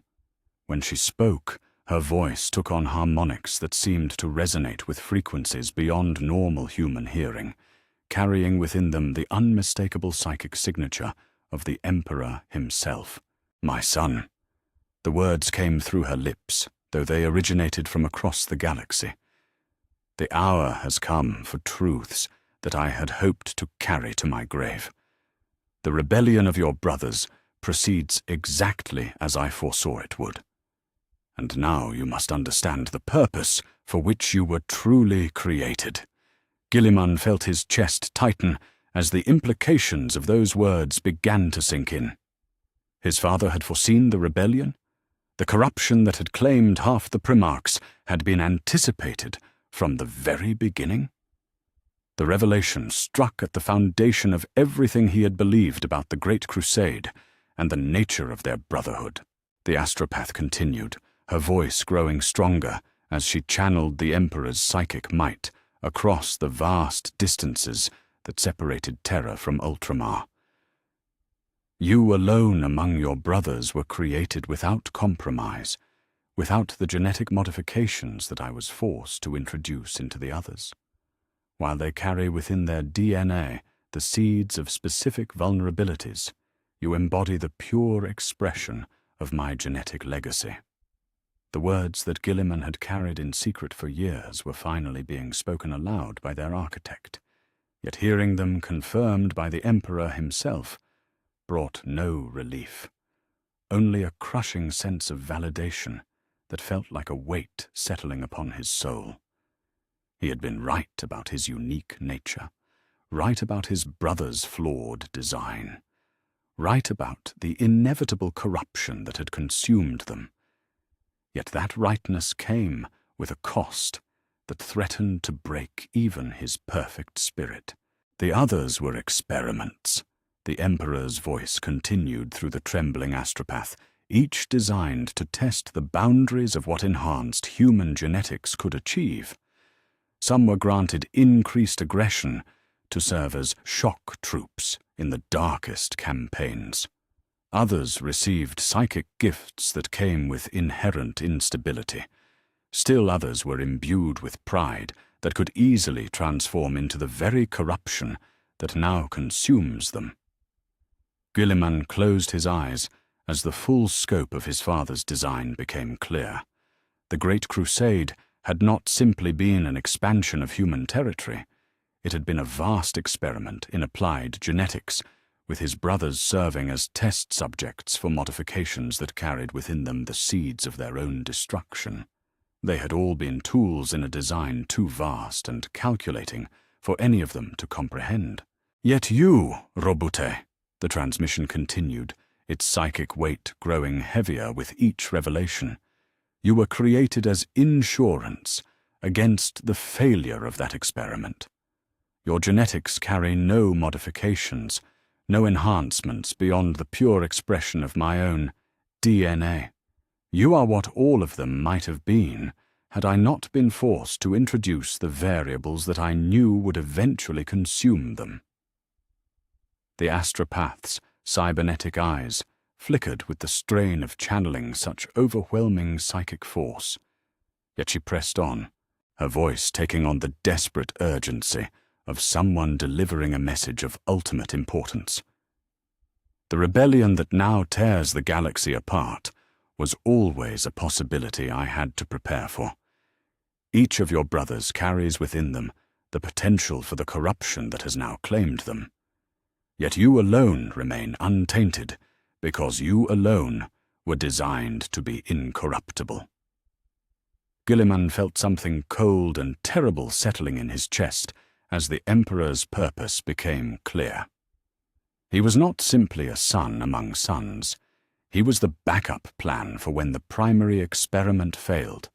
He was the pure genetic strain preserved against the day when his corrupted brothers would need to be replaced. The isolation he had felt throughout his existence had not been an accident of his nature, but rather an inevitable consequence of his purpose. "Father," he spoke aloud, knowing that the astropath would convey his words back across the psychic link. "You speak as if my brother's corruption was inevitable, as if you created them, knowing they would fall." The pause that followed stretched across several heartbeats, filled with psychic static that spoke to the vast distances the communication had to traverse. When the Emperor's response came, it carried a weight of regret that seemed to age the very air around them. "Not inevitable, my son. Probable. Each was designed with specific strengths that required corresponding vulnerabilities. I had hoped that their upbringing, their training, their brotherhood with each other would prove sufficient to overcome those genetic predispositions. Yet I could not ignore the possibility that the forces arrayed against humanity would eventually find ways to exploit the weaknesses I had been forced to build into their very essence.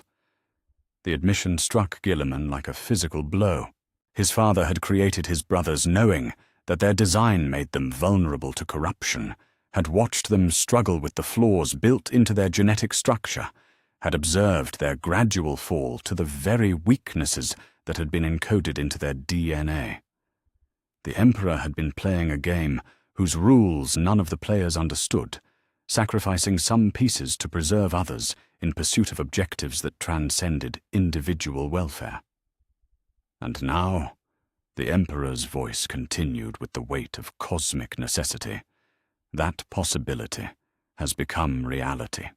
Half of your brothers have turned traitor, their genetic flaws exploited by forces that seek to destroy everything we have built. The Great Crusade lies in ruins, the Imperium fractures under the weight of civil war, and the future of humanity itself hangs in the balance. Guilliman opened his eyes to find the astropath watching him with an expression that spoke to the gravity of what she was witnessing. This was more than simple communication. This was the transfer of a burden that had been building for decades, the passing of responsibility from father to son in the darkest hour of human history. "You were created for this moment, Robut," the transmission continued, its psychic intensity burning like a star in the depths of space. "Not to prevent the corruption of your brothers, that was always beyond any single individual's power to achieve, but to rebuild what their corruption will destroy. You carry within your genetic structure the pure template from which new leaders can be forged, new institutions can be established, new hope can be kindled in the ashes of betrayal." The weight of that responsibility threatened to crush even Guilliman's enhanced physiology. He was being asked to accept not just the burden of leadership, but the obligation to replace everything that the corrupted had torn down. He would need to become not just a military commander, but the founder of a new order that could survive the cancer that had consumed his brothers. "I understand," he said finally, his voice carrying the weight of acceptance, though every fiber of his being recoiled from what was being asked of him. "You created me to be your heir not in name, but in essence, to carry forward the genetic legacy that the others were designed to test and ultimately sacrifice." The Emperor's response came with a psychic force that made the chamber itself seem to tremble. "Yes, my son. You are my truest heir in every sense that matters.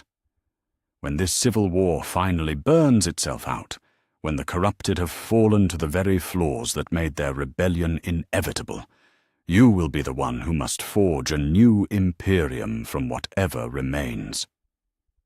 Guilliman felt tears threatening to track down his scarred cheeks as the full magnitude of his isolation became clear. He was not just genetically different from his brothers. He was fundamentally separate from them, created for a different purpose, designed to outlive them all and build something new from the wreckage of their failure. "The loneliness you have felt throughout your existence," the Emperor continued, his psychic voice carrying a note of something that might have been compassion, "was not an accident of your nature, but rather a necessary preparation for the role you must now assume. You cannot afford the emotional connections that made your brothers vulnerable to corruption. Your genetic purity must be preserved not just in body, but in spirit." The astropath began to convulse as the strain of maintaining the connection across such vast distances finally overwhelmed her enhanced physiology. Yet even as her vital signs fluctuated wildly, she managed to convey the final elements of the Emperor's message. "Accept this burden, my son, not because I command it, but because humanity requires it. You are the future of our species, the hope for reconstruction, the foundation upon which a new order can be built. Your brothers chose corruption over duty. You must choose duty over everything else, including your own desire for the brotherhood that was never truly yours to claim." The psychic link shattered as the astropath's mind finally reached its limits, leaving Guilliman alone in the chamber, with the weight of ultimate revelation pressing down upon his consciousness. He was not just the last loyal son. He was the designed successor to an empire built upon the bones of his brother's inevitable failure. Standing in the silence that followed the transmission's end, Robut Guilliman felt the final pieces of his identity shift into their predetermined configuration. He was no longer simply a primarch among primarchs, no longer merely a brother in a family torn apart by civil war. He was the Emperor's gambit made flesh, the genetic contingency plan activated by the corruption that had always been written into his siblings' DNA. The destiny arc had begun, and with it, the final transformation of the 13th Legion's Primarch from loyal son into the foundation of humanity's future. The burden was crushing, the isolation complete, yet he would bear it, because no one else possessed the genetic purity necessary to carry such weight. His father had played a game spanning millennia, sacrificing pieces to preserve the essential core of his vision. And now, in the darkest hour of human history, that core would have to be enough to rebuild everything that corruption had destroyed. The Emperor's gambit was complete, and Guilliman understood that his true purpose was only now beginning. Chapter 11. The Siege of Terra. The approach to Terra revealed a sight that would haunt Guilliman for the remainder of his existence.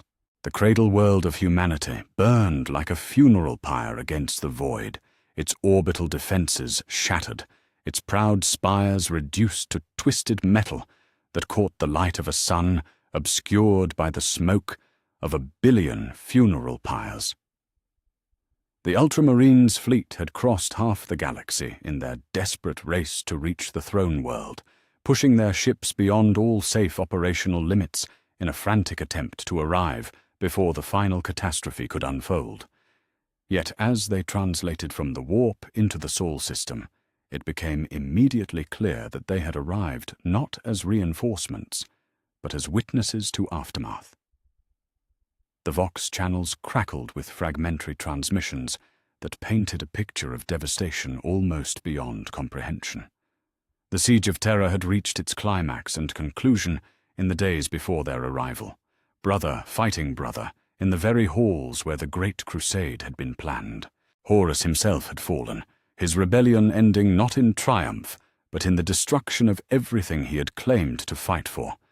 Yet that victory had come at a price that transformed triumph into tragedy of cosmic proportions.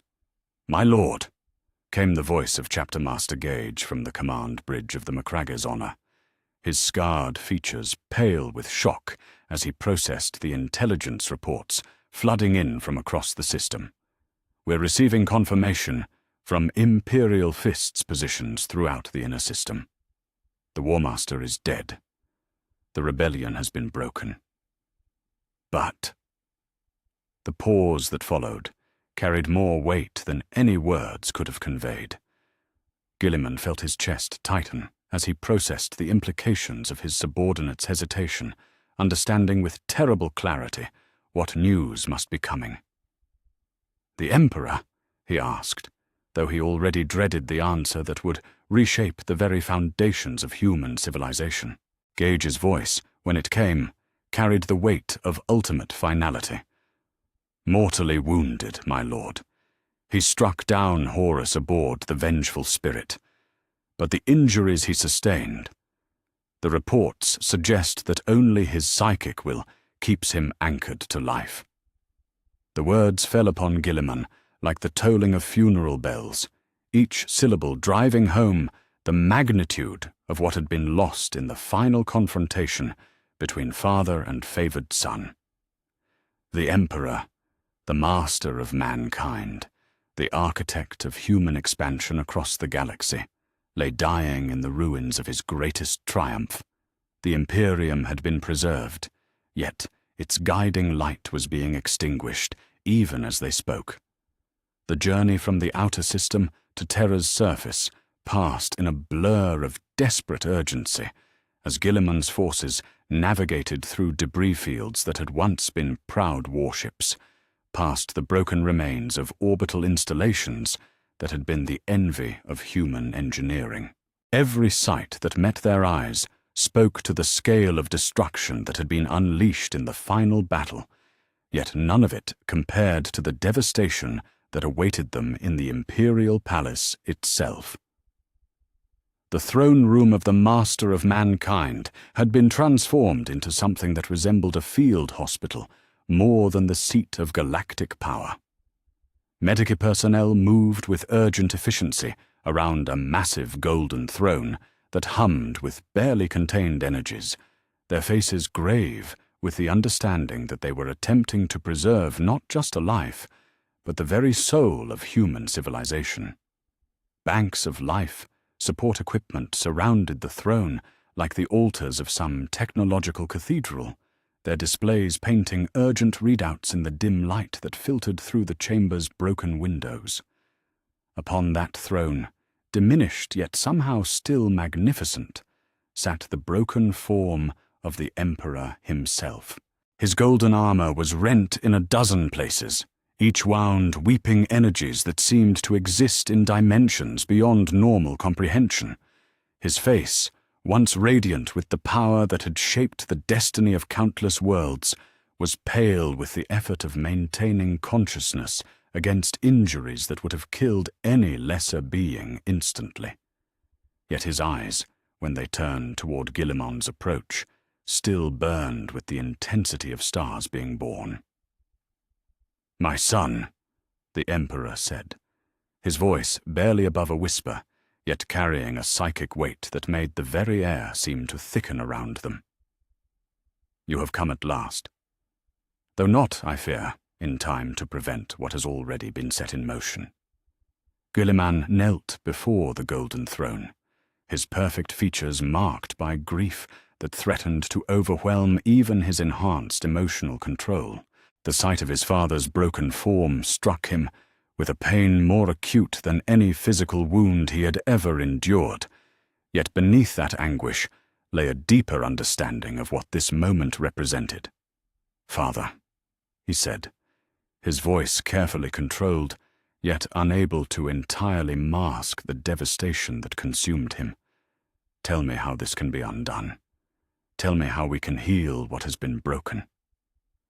The Emperor's smile held no warmth, only the bitter understanding of someone who had glimpsed the final moves of a game that had consumed his entire existence. "Some wounds cannot be healed, my son.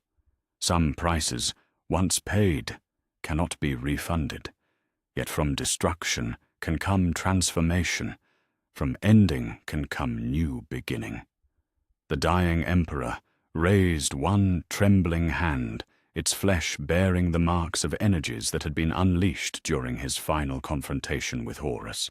As Guilliman watched, that hand began to glow with a pale golden light that seemed to emanate from the very core of his father's being. "The genetic legacy that I placed within you was not simply insurance against the corruption of your brothers," the Emperor continued, his voice growing stronger as he drew upon reserves of power that should have been exhausted long ago. "It was the foundation for a new order that could survive the collapse of the old. You carry within your DN not just my genetic heritage, but the encoded wisdom of 10,000 years of human advancement." Guilliman felt something fundamental shifting within his consciousness as his father's psychic presence pressed against the barriers of his mind. This was not communication as he understood it, but rather a direct transfer of knowledge that bypassed conscious thought entirely.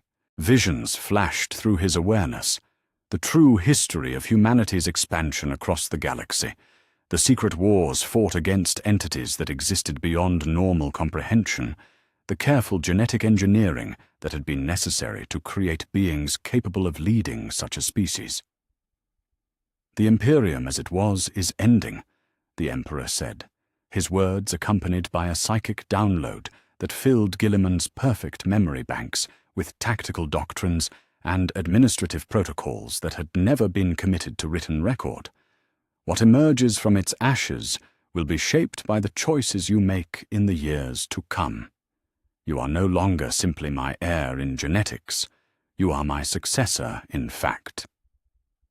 The transfer of knowledge continued, each new revelation adding layers of understanding to Guilliman's already vast intellect. He learned of the true nature of the warp and the entities that dwelt within it, of the delicate balance that kept humanity from being consumed by forces beyond their comprehension. He discovered the real purpose behind the Golden Throne, and the sacrifice it would demand of whoever took up the burden of maintaining it. "The throne will sustain my consciousness for a time," the Emperor continued, his voice growing fainter as the effort of the knowledge transfer took its toll. "Yet eventually, someone else must take up the burden of maintaining the barriers that keep humanity safe from the predations of chaos. That someone will be you, my truest son. Not immediately. Your work in rebuilding the physical Imperium must come first. But eventually." Guilliman felt tears tracking down his scarred cheeks as the full magnitude of what was being asked of him became clear. He would not simply inherit political power, but would eventually be required to sacrifice his physical form to maintain the psychic barriers that protected humanity from annihilation. The genetic purity that had isolated him from his brothers would ultimately isolate him from all physical existence. "I understand," he said finally, his voice carrying the weight of ultimate acceptance. "I will carry forward your vision, Father.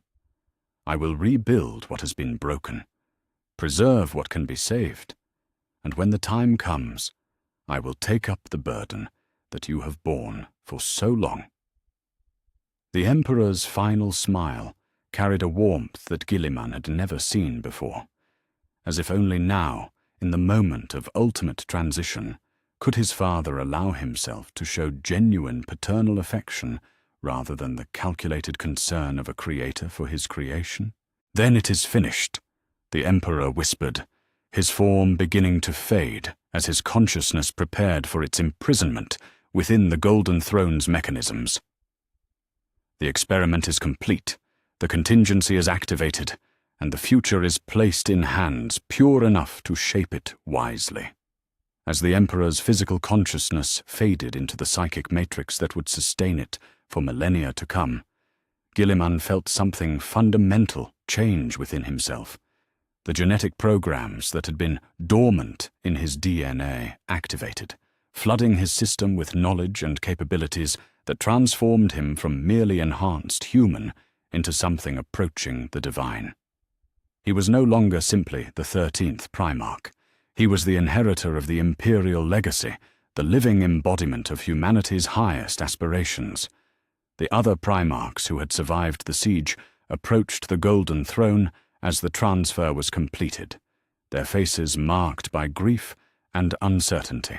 Rogel Dawn, his armor bearing the scars of the final battle, was the first to kneel before his transformed brother. "Lord Guilliman," Dawn said, his voice carrying the formal weight of recognition, "we acknowledge your inheritance. The genetic purity that Father built into your design makes you his true successor in ways that none of us can claim." Jagatai Khan nodded his agreement, his weathered features grave with understanding. "The experiment is ended, brother. We were the test subjects, the trials that proved what worked and what did not. You are the final product, the perfected design that will carry forward what we could not." Standing before the Golden Throne, as his father's consciousness settled into its eternal vigil, Reboot Guilliman understood that the destiny arc had reached its inevitable conclusion. He was no longer the isolated son carrying the burden of terrible knowledge. He was the Emperor's chosen successor, the pure genetic strain that would rebuild human civilization from the ashes of civil war. The Imperium that would emerge under his guidance would be different from what had come before, shaped by the lessons learned from his brother's corruption and his own unique perspective on the nature of genetic destiny. He would rule not as a tyrant demanding obedience, but as a steward preserving the essential core of human advancement against the forces that sought to destroy it. Yet even in his moment of ultimate triumph, Guilliman understood that this was not an ending, but a transformation. The loneliness that had defined his existence would continue, perhaps even intensify, as he took up burdens that no other being could share. The genetic purity that had qualified him for this role would also condemn him to eternal isolation from those he ruled. Standing in the ruins of the throne room where the Great Crusade had been planned, surrounded by the broken dreams of his corrupted brothers and the dying light of his father's physical form, Robert Guilliman accepted the destiny that had been written into his very DNA. He would be the Emperor's successor, not because he desired power, but because he alone possessed the genetic heritage necessary to wield it wisely. The siege of terror was over, yet the real work was only beginning. From the ashes of betrayal and the sacrifice of the pure, a new Imperium would be born, one shaped by genetic perfection rather than flawed ambition, guided by inherited wisdom rather than corrupted vision. The Emperor was dead. Long live the Emperor. And in the silence that followed that recognition, the greatest rebuilding in human history began. Chapter 12. The New Imperium. The coronation of Robert Guilliman as Lord Commander of the Imperium took place not in the grand cathedral that had been planned for such ceremonies, but in the ruins of the Imperial Palace's throne room, surrounded by the broken dreams of a golden age that had died with the Emperor's physical form. Yet perhaps that setting was more appropriate than any cathedral could have been, for what emerged from the ashes of the heresy was not a restoration of what had been, but the birth of something fundamentally new, an empire built upon genetic purity rather than flawed ambition, guided by inherited perfection rather than corrupted vision. 10 years had passed since the final confrontation between father and favored son, 10 years of brutal reconstruction that had transformed the Imperium from a shattered ruin into an organization of unprecedented efficiency. The governmental structures that Guilliman implemented bore the unmistakable stamp of Ultramar's administrative genius, yet refined and perfected through the application of knowledge downloaded directly from the Emperor's dying consciousness. Where the old Imperium had been held together by faith and fear, the new order was built upon rational organization and genetic authority. Standing upon the balcony of his personal chambers in the rebuilt palace, Guilliman gazed out over the sprawling metropolis of terror as it rose like a phoenix from the ashes of civil war. The city that spread before him was a testament to the organizational capabilities that his genetic purity had made possible. Its streets laid out in perfect geometric patterns, its buildings constructed according to architectural principles that maximized both aesthetic beauty and functional efficiency. It was, by every objective measure, the most perfectly organized human settlement in the galaxy. Yet as he looked upon his creation, Robert Guilliman felt only the familiar ache of isolation that had defined his existence since the moment he first learned the truth about his nature. He ruled an empire of trillions, yet he stood utterly alone in the vast edifice of power he had constructed. The genetic purity that qualified him for absolute authority also condemned him to absolute solitude, for there was no one in the galaxy who could truly understand the burden he carried. The irony was not lost on him. In seeking to create the perfect ruler, the Emperor had engineered someone incapable of the human connections that made rulership meaningful. Guilliman's subjects looked upon him with awe and reverence, yet never with the simple affection that his corrupted brothers had inspired in their followers. He was respected, but not loved, obeyed but not embraced, followed but never truly understood. The door to his chambers opened with the soft whisper of perfectly calibrated machinery, admitting Chapter Master Gage, whose scarred features bore the weight of news that would reshape their understanding of the ongoing conflict. The aging space marine knelt with the precise formality that had become the standard for all interactions with the Lord Commander, his movements marked by the careful reverence that genetic purity commanded. "Rise, Marius," Guilliman said, his voice carrying the weary authority of someone who had grown tired of ceremony, yet understood its necessity.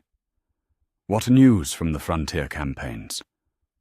Gage's report painted a picture of progress, tempered by the grinding reality of a war that might never truly end. The corrupted Primarchs continued their campaigns of devastation across the galaxy's fringe systems, their twisted natures driving them to ever greater acts of destruction and desecration. Yet for every world they claimed, Guilliman's forces reclaimed two others, their superior organization and uncorrupted leadership, gradually pushing back the tide of chaos that had threatened to consume everything. "Perturabo's Iron Warriors have been driven from the Garnth sector," Gage reported, his voice carrying the satisfaction of victories hard won. His fortress worlds burn with the fires of liberation, their populations freed from the tyranny of genetic corruption. Yet even in victory, Guilliman found only the bitter satisfaction of necessity fulfilled, rather than the joy that should have accompanied such triumphs. Each corrupted brother he defeated was a reminder of what might have been, a reflection of the brotherhood he had never truly possessed, and now never could. "And what of Fulgrim's Emperor's children?" Guilliman asked, though he already suspected the answer would bring him no comfort. "Still ravaging the eastern fringe, my lord. Their pursuit of perfection through excess continues to corrupt entire systems, their genetic flaws driving them to ever greater acts of abomination." Gage paused, his scarred features troubled by the reports he carried. "Our forces achieve tactical victories, yet the corruption they spread seems to regenerate faster than we can purge it." The campaign reports that followed painted a similar picture across the galaxy. Slow progress, punctuated by horrific reversals, victories measured in individual systems rather than sectors, success that came at costs that would have been unthinkable during the Great Crusade. It was the reality of fighting a war against enemies whose very existence was an affront to rational thought, whose genetic flaws had transformed them into instruments of corruption that defied conventional military wisdom. Yet perhaps the most troubling reports came not from the frontier battlegrounds, but from the core worlds where Guilliman's reforms had been most thoroughly implemented. The administrative efficiency that his genetic perfection made possible had indeed created a more rational, more organized Imperium. Yet that perfection came with a price that was only now becoming clear. "The populations show excellent compliance with all administrative directives," reported Administratum Adept Kalen, a young man whose perfect recall and analytical capabilities had marked him as one of the most promising administrators in the new order. "Production quotas are consistently exceeded, civil disorders have been reduced to statistically negligible levels, and citizen satisfaction indices indicate widespread approval of current governmental policies." The words should have filled Guilliman with pride, yet they rang hollow in his ears. The populations showed excellent compliance because they had been given no choice in the matter. His administrative genius had created a system so perfect, so rationally organized, that it left no room for the chaotic unpredictability that had always defined human nature at its best. "What of innovation?" Guilliman asked, though he already suspected the answer. "What of artistic expression, of scientific advancement, of the kind of breakthrough thinking that drove humanity's expansion across the galaxy?" Adept Kalen's hesitation was answer enough. "Such activities are limited, my lord. The optimization of administrative efficiency requires a certain degree of standardization in human behavior. While artistic expression continues within approved parameters, the kind of radical innovation that characterized earlier periods has become increasingly rare."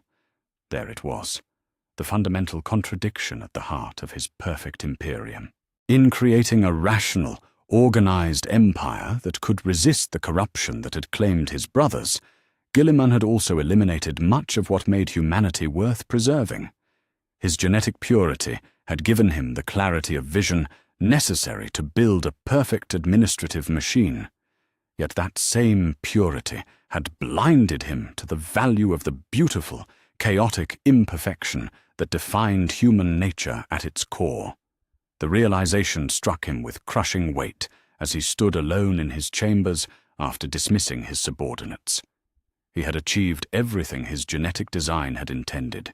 He had survived the corruption that claimed his brothers, rebuilt the shattered Imperium, and established a new order that could resist the depredations of chaos.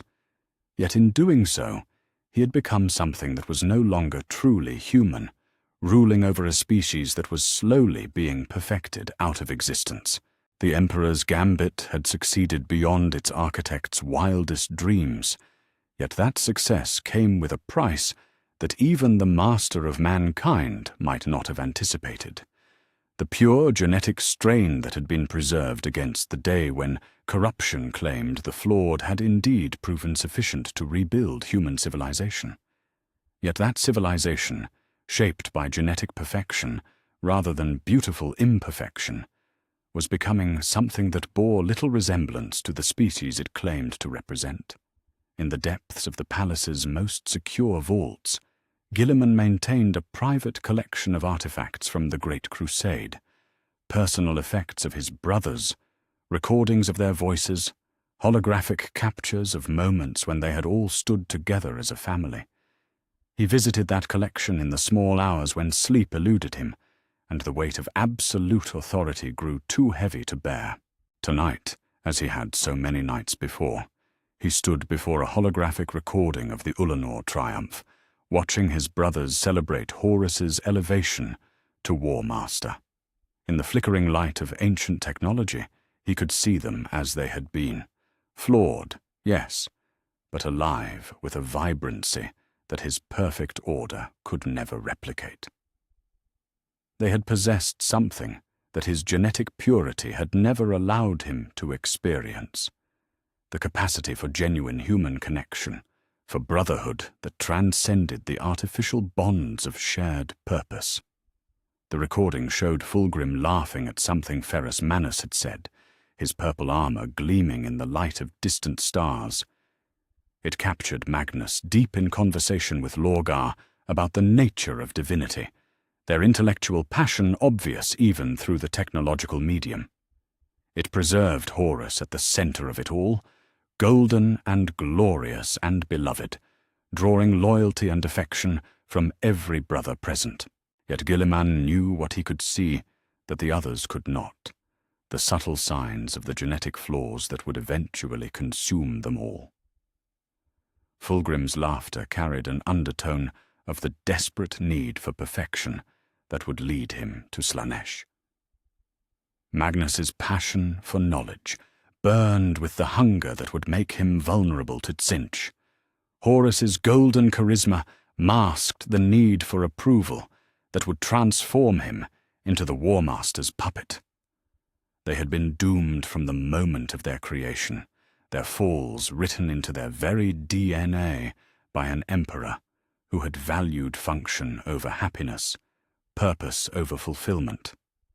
Yet in their doom, they had possessed something that his perfection had denied him: the ability to feel, to connect, to experience the full range of human emotion without the analytical detachment that genetic purity demanded. Was it worth it? He whispered to the empty chamber, his words directed toward the holographic ghosts of brothers who could never answer. Was preserving the Imperium worth the price of our humanity? The question echoed in the silence that followed, unanswered and perhaps unanswerable. The Imperium endured, stronger and more organized than it had ever been under the Emperor's direct rule. The corruption that had claimed his brothers was held at bay by administrative efficiency and genetic authority. Humanity persisted among the stars, its expansion continuing under the guidance of perfect leadership. Yet something essential had been lost in that preservation, the chaotic beauty of imperfection, the creative spark that came from struggle and uncertainty, the simple warmth of human connection unmediated by genetic hierarchy. In saving humanity from corruption, Guilliman had perhaps corrupted it in a different way, replacing the dangerous vitality of chaos with the sterile perfection of absolute order. The golden age that the Emperor had envisioned had indeed come to pass. Yet it was an age of gold that had been purified of all the base metals that had once given it strength and character. The Imperium that emerged under Guilliman's rule was perfect in its efficiency, flawless in its organization, and utterly devoid of the unpredictable humanity that had made the Great Crusade possible. Standing in the darkness of his private vault, surrounded by the echoes of a brotherhood he had never truly possessed, and now never could, Robert Guilliman understood the final irony of his existence. He had been created to be the Emperor's perfect son, the pure genetic strain that could survive what others could not. Yet in achieving that perfection, he had become something that was no longer truly a son at all, a ruler without peers, a leader without equals, a being whose genetic purity had elevated him beyond the very species he was meant to preserve. The new Imperium stretched across the galaxy like a monument to organizational perfection, its systems functioning with clockwork precision under the guidance of genetically pure authority. It was everything the Emperor had intended, and more, rational, efficient, and absolutely incorruptible. Yet as its creator stood alone in the darkness, watching the ghosts of his fallen brothers celebrate a triumph that had led them all to damnation, Guilliman finally understood the true cost of being the Emperor's only true son. He had gained an empire, but lost a family. He had preserved humanity, but sacrificed his own humanity in the process. He had achieved genetic perfection, yet that perfection had become the most perfect form of isolation ever devised. The Great Crusade was over. The heresy was ended. The Imperium endured. And in the depths of the imperial palace, the last pure son of the Emperor ruled alone over a galaxy that revered him but could never love him, surrounded by subjects who obeyed him but could never understand him, carrying the burden of genetic perfection in a universe that had forgotten the value of beautiful imperfection. It was the victory that the Emperor had always intended, achieved at precisely the cost he had always known it would demand. And in the silence that surrounded his triumph, Robert Guilliman began to understand that perhaps the price of genetic purity was too high for any soul to bear, even one crafted to carry such weight. The new Imperium blazed across the stars like a beacon of perfect order in the darkness of chaos, and at its heart sat the loneliest being in human history, ruling absolutely, because he alone possessed the genetic heritage necessary to do so wisely.